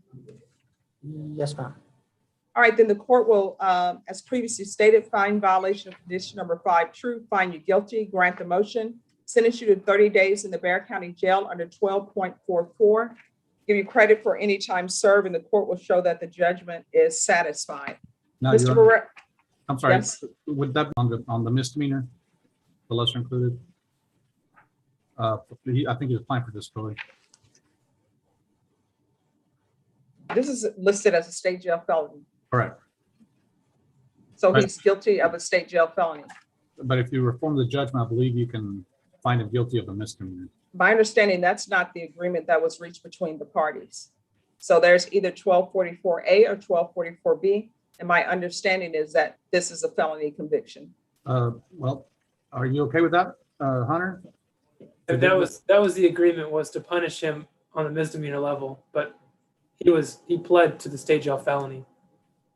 So you all are proceeding under 1244 as a felony conviction. So it's a felony conviction. Okay. All right. Mr. Barrera, Yes, ma'am.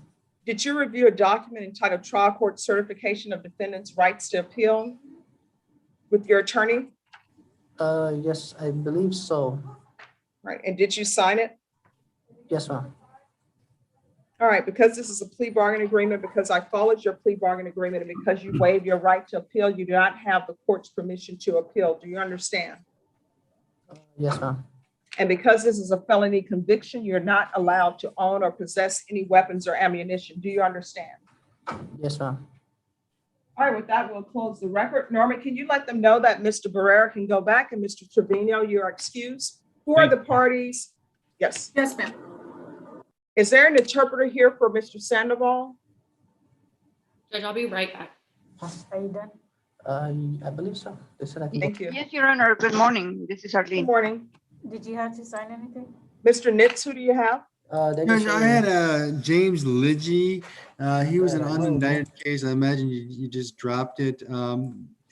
He is currently pending paperwork to enter a mental health pretrial diversion program, and the coordinator at the pretrial diversion office I thought was going to come here and sign papers because she's had trouble getting. No, I mean, no one comes here to sign papers. Just give me a moment.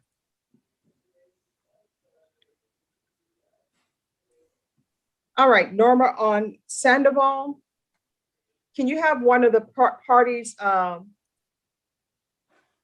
change his computer to interpretation? Yes, ma'am. And Your Honor, whenever the court has a moment, I do need to make an announcement. Jeffrey All right. Martinez. Thank you, everyone, for your patience. All right, who's on this case? That's me, Judge. Alfonso Otero. Who's the prosecutor? It's me again.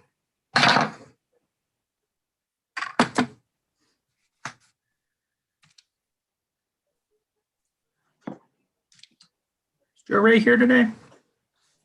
No, I'm just kidding. He's here. I have about 4 coming up. I was just kidding.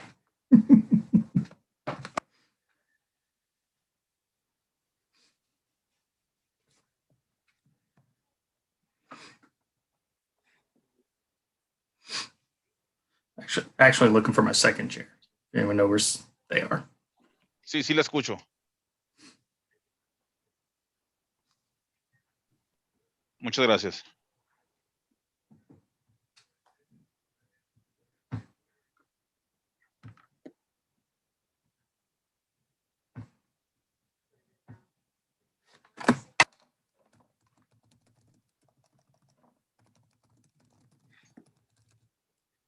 All right, Mr. Sandoval, can you unmute? Could you tell him in Spanish to unmute, please?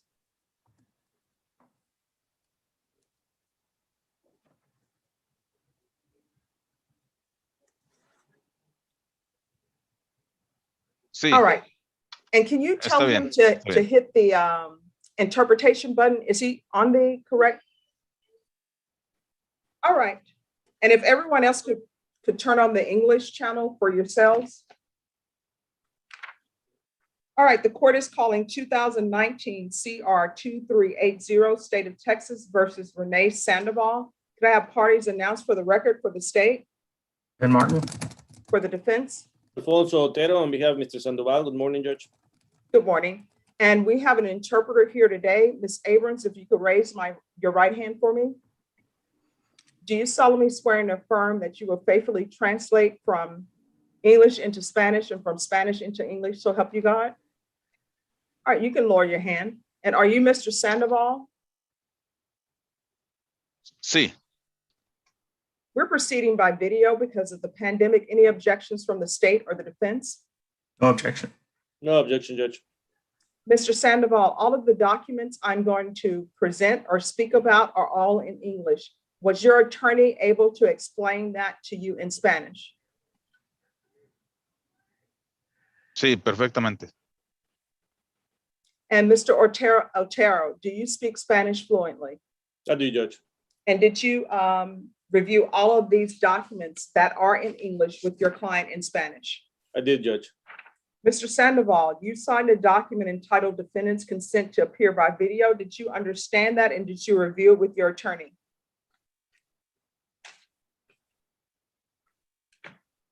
Así es. Sí. Court will find that this defendant has knowingly and voluntarily consented to appear by video. Mr. Otero, have you received all the discovery in this case and did you review it with your client? We have, Judge. Court will find that the state is in compliance with discovery. Mr. Sandoval, did you review a document entitled True Bill of Indictment with your attorney and did you understand it? Sí. Counsel, do you waive the reading of the indictment? I do, Judge. State, are you proceeding on the indictment as presented? We are proceeding only on count 4, I believe, and waiving 1, 2, 3, 5, and 6. Any objections to the state's waiver? No, Judge. All right, Mr. Sandoval, did you go over a document with your attorney entitled Court's Admonishments and Defendant's Waivers and Affidavit of Admonitions?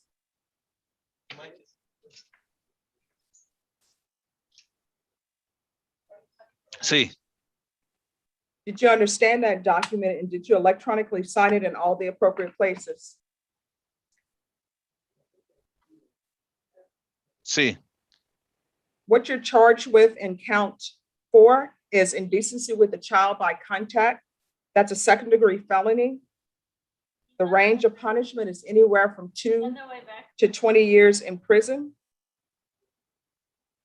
And the paperwork has the range of punishment as 2 to 10 years. Defense, did you explain to your client that the range of punishment is 2 to 20 years? Yes, Judge. As a second-degree felony. Yes, Judge. All right, Mr. Sandoval, that's a second-degree felony. The range of punishment is anywhere from 2 to 20 years in prison and up to $10,000 fine. Did you understand?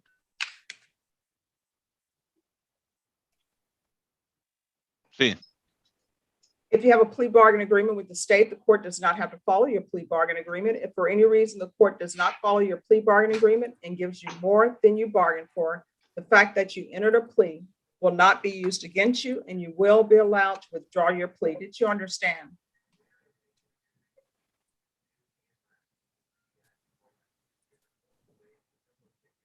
Sí, sí. Did you understand you have a right to jury trial, a right for you or your attorney to cross-examine and confront any witnesses the state will call and the right to remain silent? Así es. No cantes. No, my question is, did you understand you have a right to jury trial? Yes or no? Sí, sí, entiendo. Did you understand by entering this plea bargain agreement, you were giving up those rights?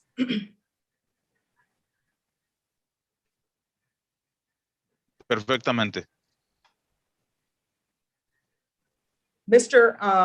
Sandoval, I want you to listen to my questions, internalize my questions, and answer the question that I'm asking you. Do you understand?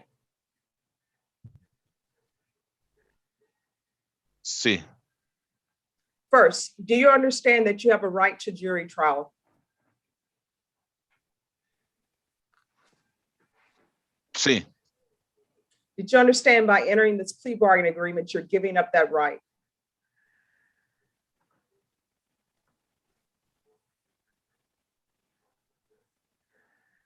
Sí. Did you understand you have a right to cross-examine or question any witnesses the state would call?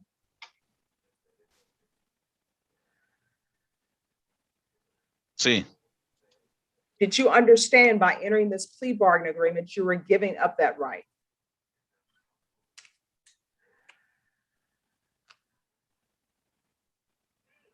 Sí. Did you understand you have a right to remain silent? Sí. Did you understand by entering this plea bargain agreement, you were giving up those rights?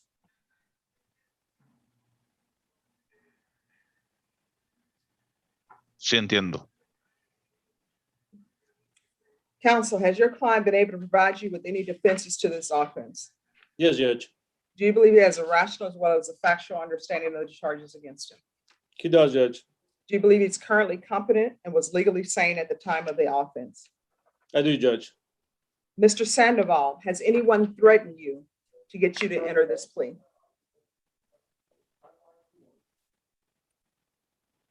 No. Has anyone coerced you to get you to enter this plea? No. Are you satisfied with the way you've been represented? Sí. Are you a U.S. citizen? No. Mexicano. All right, Mr. Otero, did you advise your client of the consequences of pleading no contest or guilty in the application of federal immigration law? I have, Judge. Did that advice include possible consequences such as deportation, exclusion from admission to the United States, or the denial of naturalization?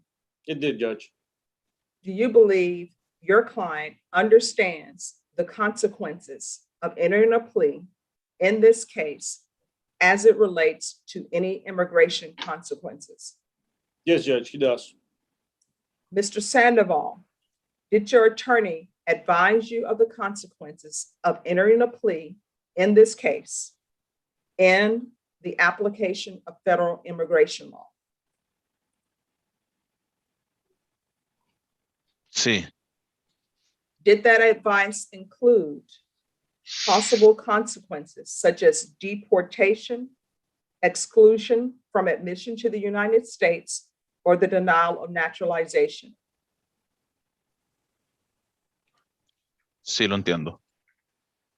Did you understand the consequences of entering a plea in this case and the effect that will have on your immigration status?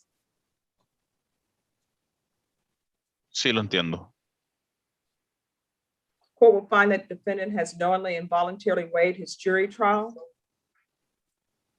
Next, I'm going to proceed to the plea bargain page. According to the plea bargain, Mr. Sandoval, did you review that page with your attorney, the plea bargain agreement? Sí, honor. According to the plea bargain agreement, state is proceeding on count 4 only. They're asking your punishment be assessed at 2 years in the prison. There's an affirmative finding as it relates to your ordered community supervision. There's no application for community supervision or deferred adjudication. And there's to be Chapter 62 compliance and no contact with Ruby Sandoval. Did you understand that to be the plea bargain agreement? Perfectamente sí. Defense, is that the plea bargain agreement? It is, Judge. State, is that the plea bargain agreement? Yes, Judge. Next, there's a section that's entitled Waiver of Appeal. Did you review that section with your attorney? Did you understand it? And did you sign it in both places?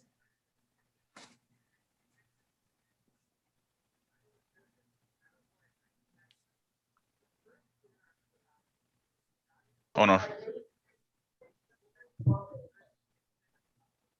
Sí, Did you understand by signing that you're waiving your right to appeal? The only items that can be appealed are written pretrial motions that have been filed, heard, and ruled upon by the court. Did you understand?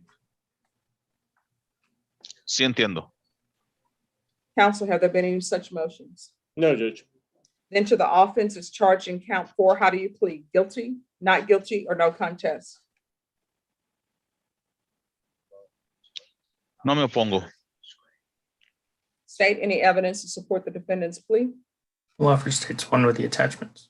Any objection? No, Judge. All right, Mr. Sandoval, did you review a document entitled Waiver and Consent to Stipulation of Testimony and Stipulations with your attorney? Did you understand it? And did you electronically sign it in all the appropriate places? Sí, honor. Again, did you understand you have a right to jury trial? Sí, Did you understand you have a right for you or your attorney to cross-examine or question any witnesses the state would call, and the right to remain silent?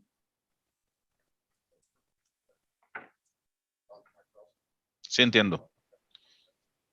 Did you understand that today the state will be presenting evidence in the form of witnesses' statements, police reports, but most importantly, there will be no live testimony?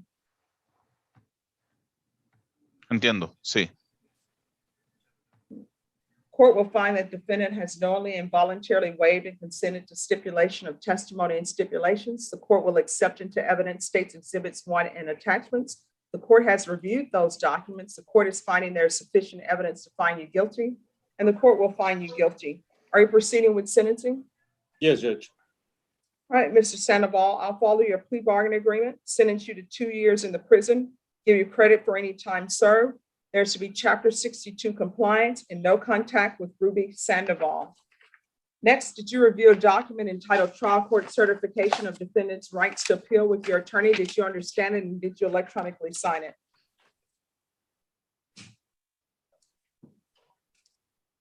Sí, Because this is a plea bargain agreement, because I followed your plea bargain agreement, and because you waived your right to appeal, you do not have the court's permission to appeal. Do you understand? entiendo, sí. All right, Mr. Sandoval, we can go off the record. The only thing your daughter is going to remember about you is this day. Do you understand? Entiendo, sí. All right, with that, we are off the record. And Ms. Abrams, thank you so much for coming. Thank you for your patience. Yes, you're excused. Judge, the victim is logged on. Oh, just 1 second, Ms. Abrams. Yeah, we're not certain if she wants to do a victim impact. I don't see her name on here, but she may be the 17134. All right, is there a Ruby Person? Sandoval here?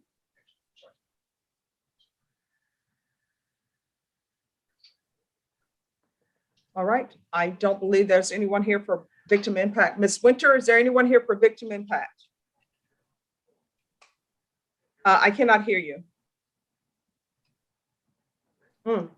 Yeah, she says Just she's 1 logged second. on. You need to go to the English station.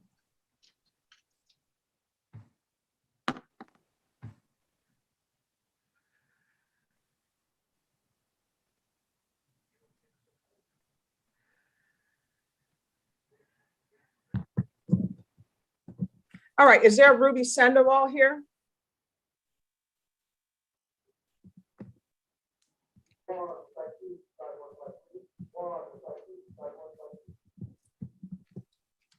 Sí. Ruby Sandoval. All right, Mr. Martin, there is no one here. Yeah, let me double check. Maybe she might be on the YouTube link, but we'll see if we can get her to log in here. If you need me just a couple of seconds to check with my advocate. It's signing on now. Okay.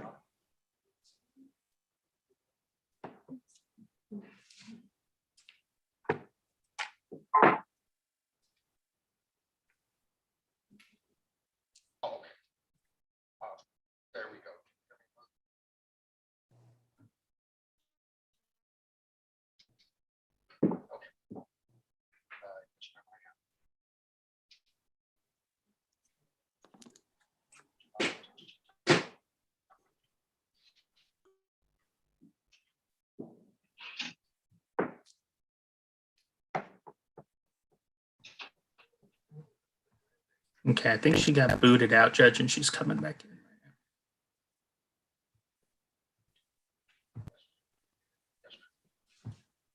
Judge, may I speak to Desiree Tenna in a breakout room, please? Yes. And that is Jesse Sepulveda. Spota? Yes. Yes, please. I'll send you to breakout room number 1. And you say it's Desiree. Is she in Tenna? custody or no? No, she's not. Breakout room number 1. And everyone, I appreciate everyone's patience, but I'm going to take up Mr. Cox's case. But before Mr. Cox's case, I'm going to do Antonio Rodriguez. And then the court reporter needs a break. So I'm going to have everyone come at 2. Again, I appreciate your patience, but the court reporter needs to take a break. Ms. Sandoval? Sí. Could you unmute for me, please? I said Miss Sandoval. I did not mention your name. Oh, perdón. All right, Miss Sandoval, did you want to say anything? Hold on a quick second. Sí. I wouldn't be able to see my father while I say this? Yes, that's what I'm asking you. Did you want to give a victim impact statement? Yes, ma'am. All right, just give me one moment.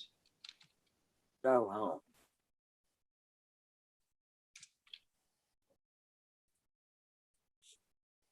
Perdón. Ok. Sí. All right, Mr. Sandoval, your daughter has something she wishes to say to you. I want you to internalize it and we'll go from there. Ms. Sandoval, make sure that you are on the English channel on your end. And then I have to say it in English? Oh, you can say it in Spanish if you wish to say it in Spanish. It's completely up to you. Okay. I could start? Yes. Nomás te quería decir, papá, que te perdono. Es todo. Y te extraño mucho. Just for a moment, Miss Sandoval. What I'll do then, since she is on she wants to speak to him in Spanish. So what should I do? I need to leave her on the English channel, Miss Abrams, or?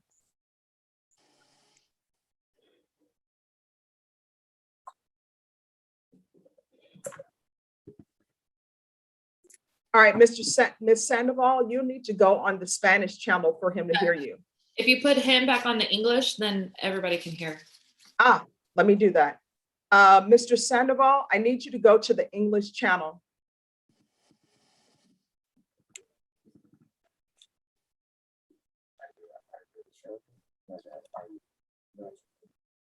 Norma, can you have a deputy put him on the English channel, please?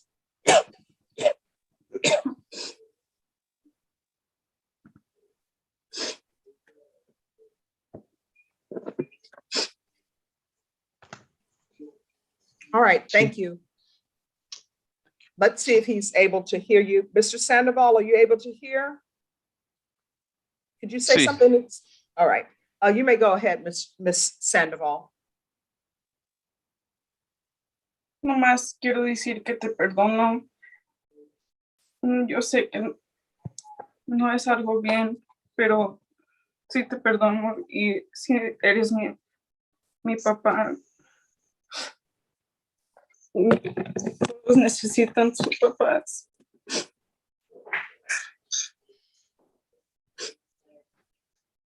Madre. Ya es muy tarde, madre. Ya firmé todo. No. There is no, Mr. Sandoval, there is no you speaking back to her. That is not what this is about. She gets to speak to you. There is no saying I love you or any of that. Do you understand?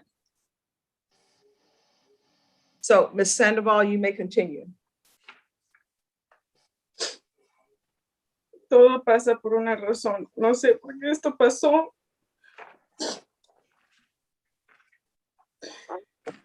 Pero yo he aprendido a perdonarte y olvidarlo.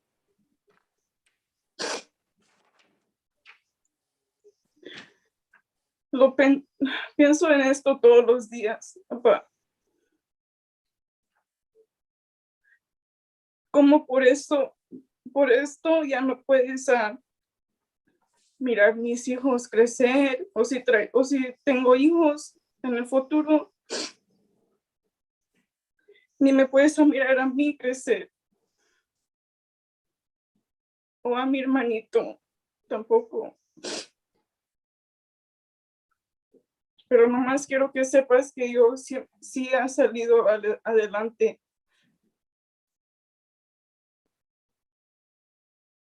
Y si tú no estás orgulloso de eso, ni mi mamá, está bien, yo lo hago por mí, yo sola. Yo salgo adelante.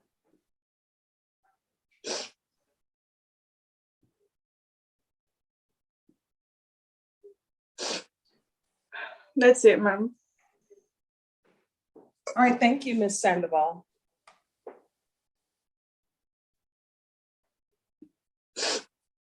No llores, pa, está bien. All right, Norma, you can let them know that he can go back. And Rebecca, actually. Yes, ma'am. You can go ahead and go to the breakout room, or if you're okay with waiting a little bit. The next case we took have. care of that, Judge. All right. Who are the parties on Antonio Rodriguez? Alexandra. Who's the defense on Antonio Rodriguez? John Perez. Good morning, Judge. That's Attorney John Perez. I'm Attorney Salenbeck. He asked me to step in for a quick second because he had an emergency and had to step out. So he asked me to cover for him real fast. Okay, are you the attorney? Are you an attorney? Yes, ma'am, I am. Okay, all right. I don't know you. That's why. No, I know. I usually I run our Houston office, so I usually practice out of Bexar County. He just asked me to step in real fast. Okay. Or sorry, Harris County. Good night. Okay.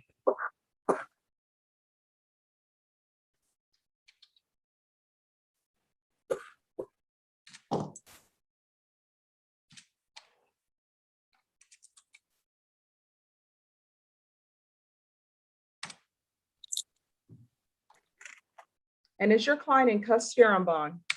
He's on bond, Judge. He's here in my office. All right, we'll need to see him on video. Okay, let me go grab him one moment, Judge. Mm-hmm.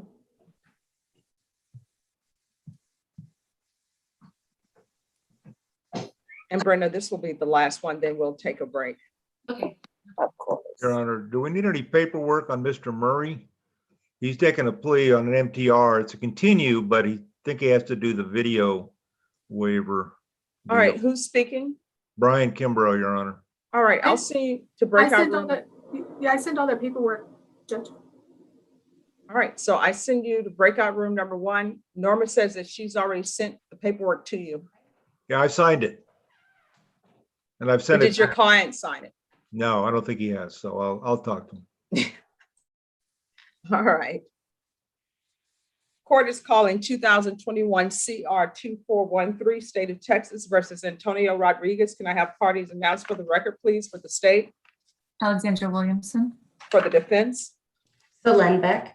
All right, and are you Antonio Rodriguez? Yes, ma'am.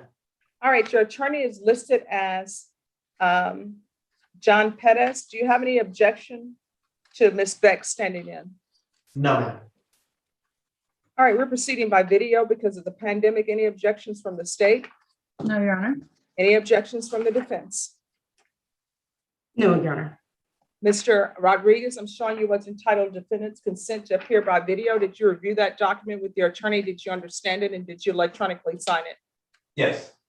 Showing you a document entitled Application for Deferred Adjudication or Community Supervision. Did you review that document with your attorney? Did you understand it?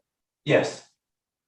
Next, I'm showing defense counsel what's entitled Discovery Acknowledgement. Have you received all the discovery in this case, and did you review it with your client? Yes, we did, Your Honor. Court will find that the state is in compliance with discovery. Mr. Rodriguez, I'm showing you a document entitled True Bill of Indictment. Did you review that document with your attorney? Did you understand it? Yes. Counsel, do you waive the reading of the indictment? Yes, Judge. State, are you proceeding on the indictment as presented? Yes, Your Honor. Mr. Rodriguez, I'm showing you a document entitled Court Admonishments and Defendant's Waivers and Affidavit of Admonitions. Did you review that document with your attorney? Did you understand it, and did you electronically sign it in all the appropriate places? Yes. Did you understand what you're charged with is stalking? That's a third-degree felony. The range of punishment is anywhere from 2 to 10 years in prison and up to $10,000 fine. Did you understand? Yes, ma'am.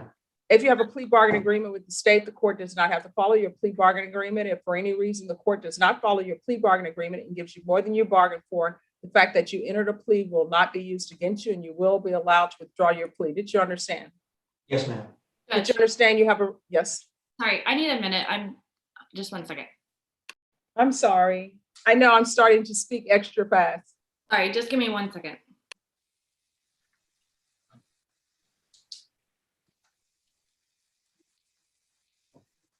And Judge, for this case, I submitted the police reports to you through email. They were too large to attach to the Adobe. Yes, we have them. Okay.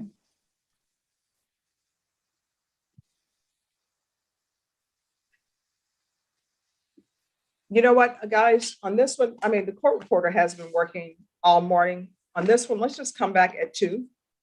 So that'll give her a break. And it's sort of easier for me than it is for her. And right now, my mouth is so dry. So we're going to come back at 2 to take care of that so that Brenna will have a break. She's been working since 8, hunched over, typing everything. So that's what we'll do. And everyone, I'm going to stay on to make sure that everybody has their paperwork done. Okay. And that way, when we come at 2, we'll start right back up at 2. Okay, sounds good. Thank you, Judge. Thank you. And just use the same link. Yes, Judge. And are we excused? Yes, just use Until the 2? same link to come in at 2. Yes, Judge. Thank you. You're welcome. Everyone, thank you so much for your patience.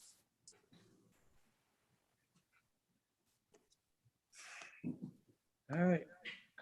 Brenna? Sorry, Judge. I got dizzy all of a sudden. No. What I did was, we're going to come back at 2. Okay.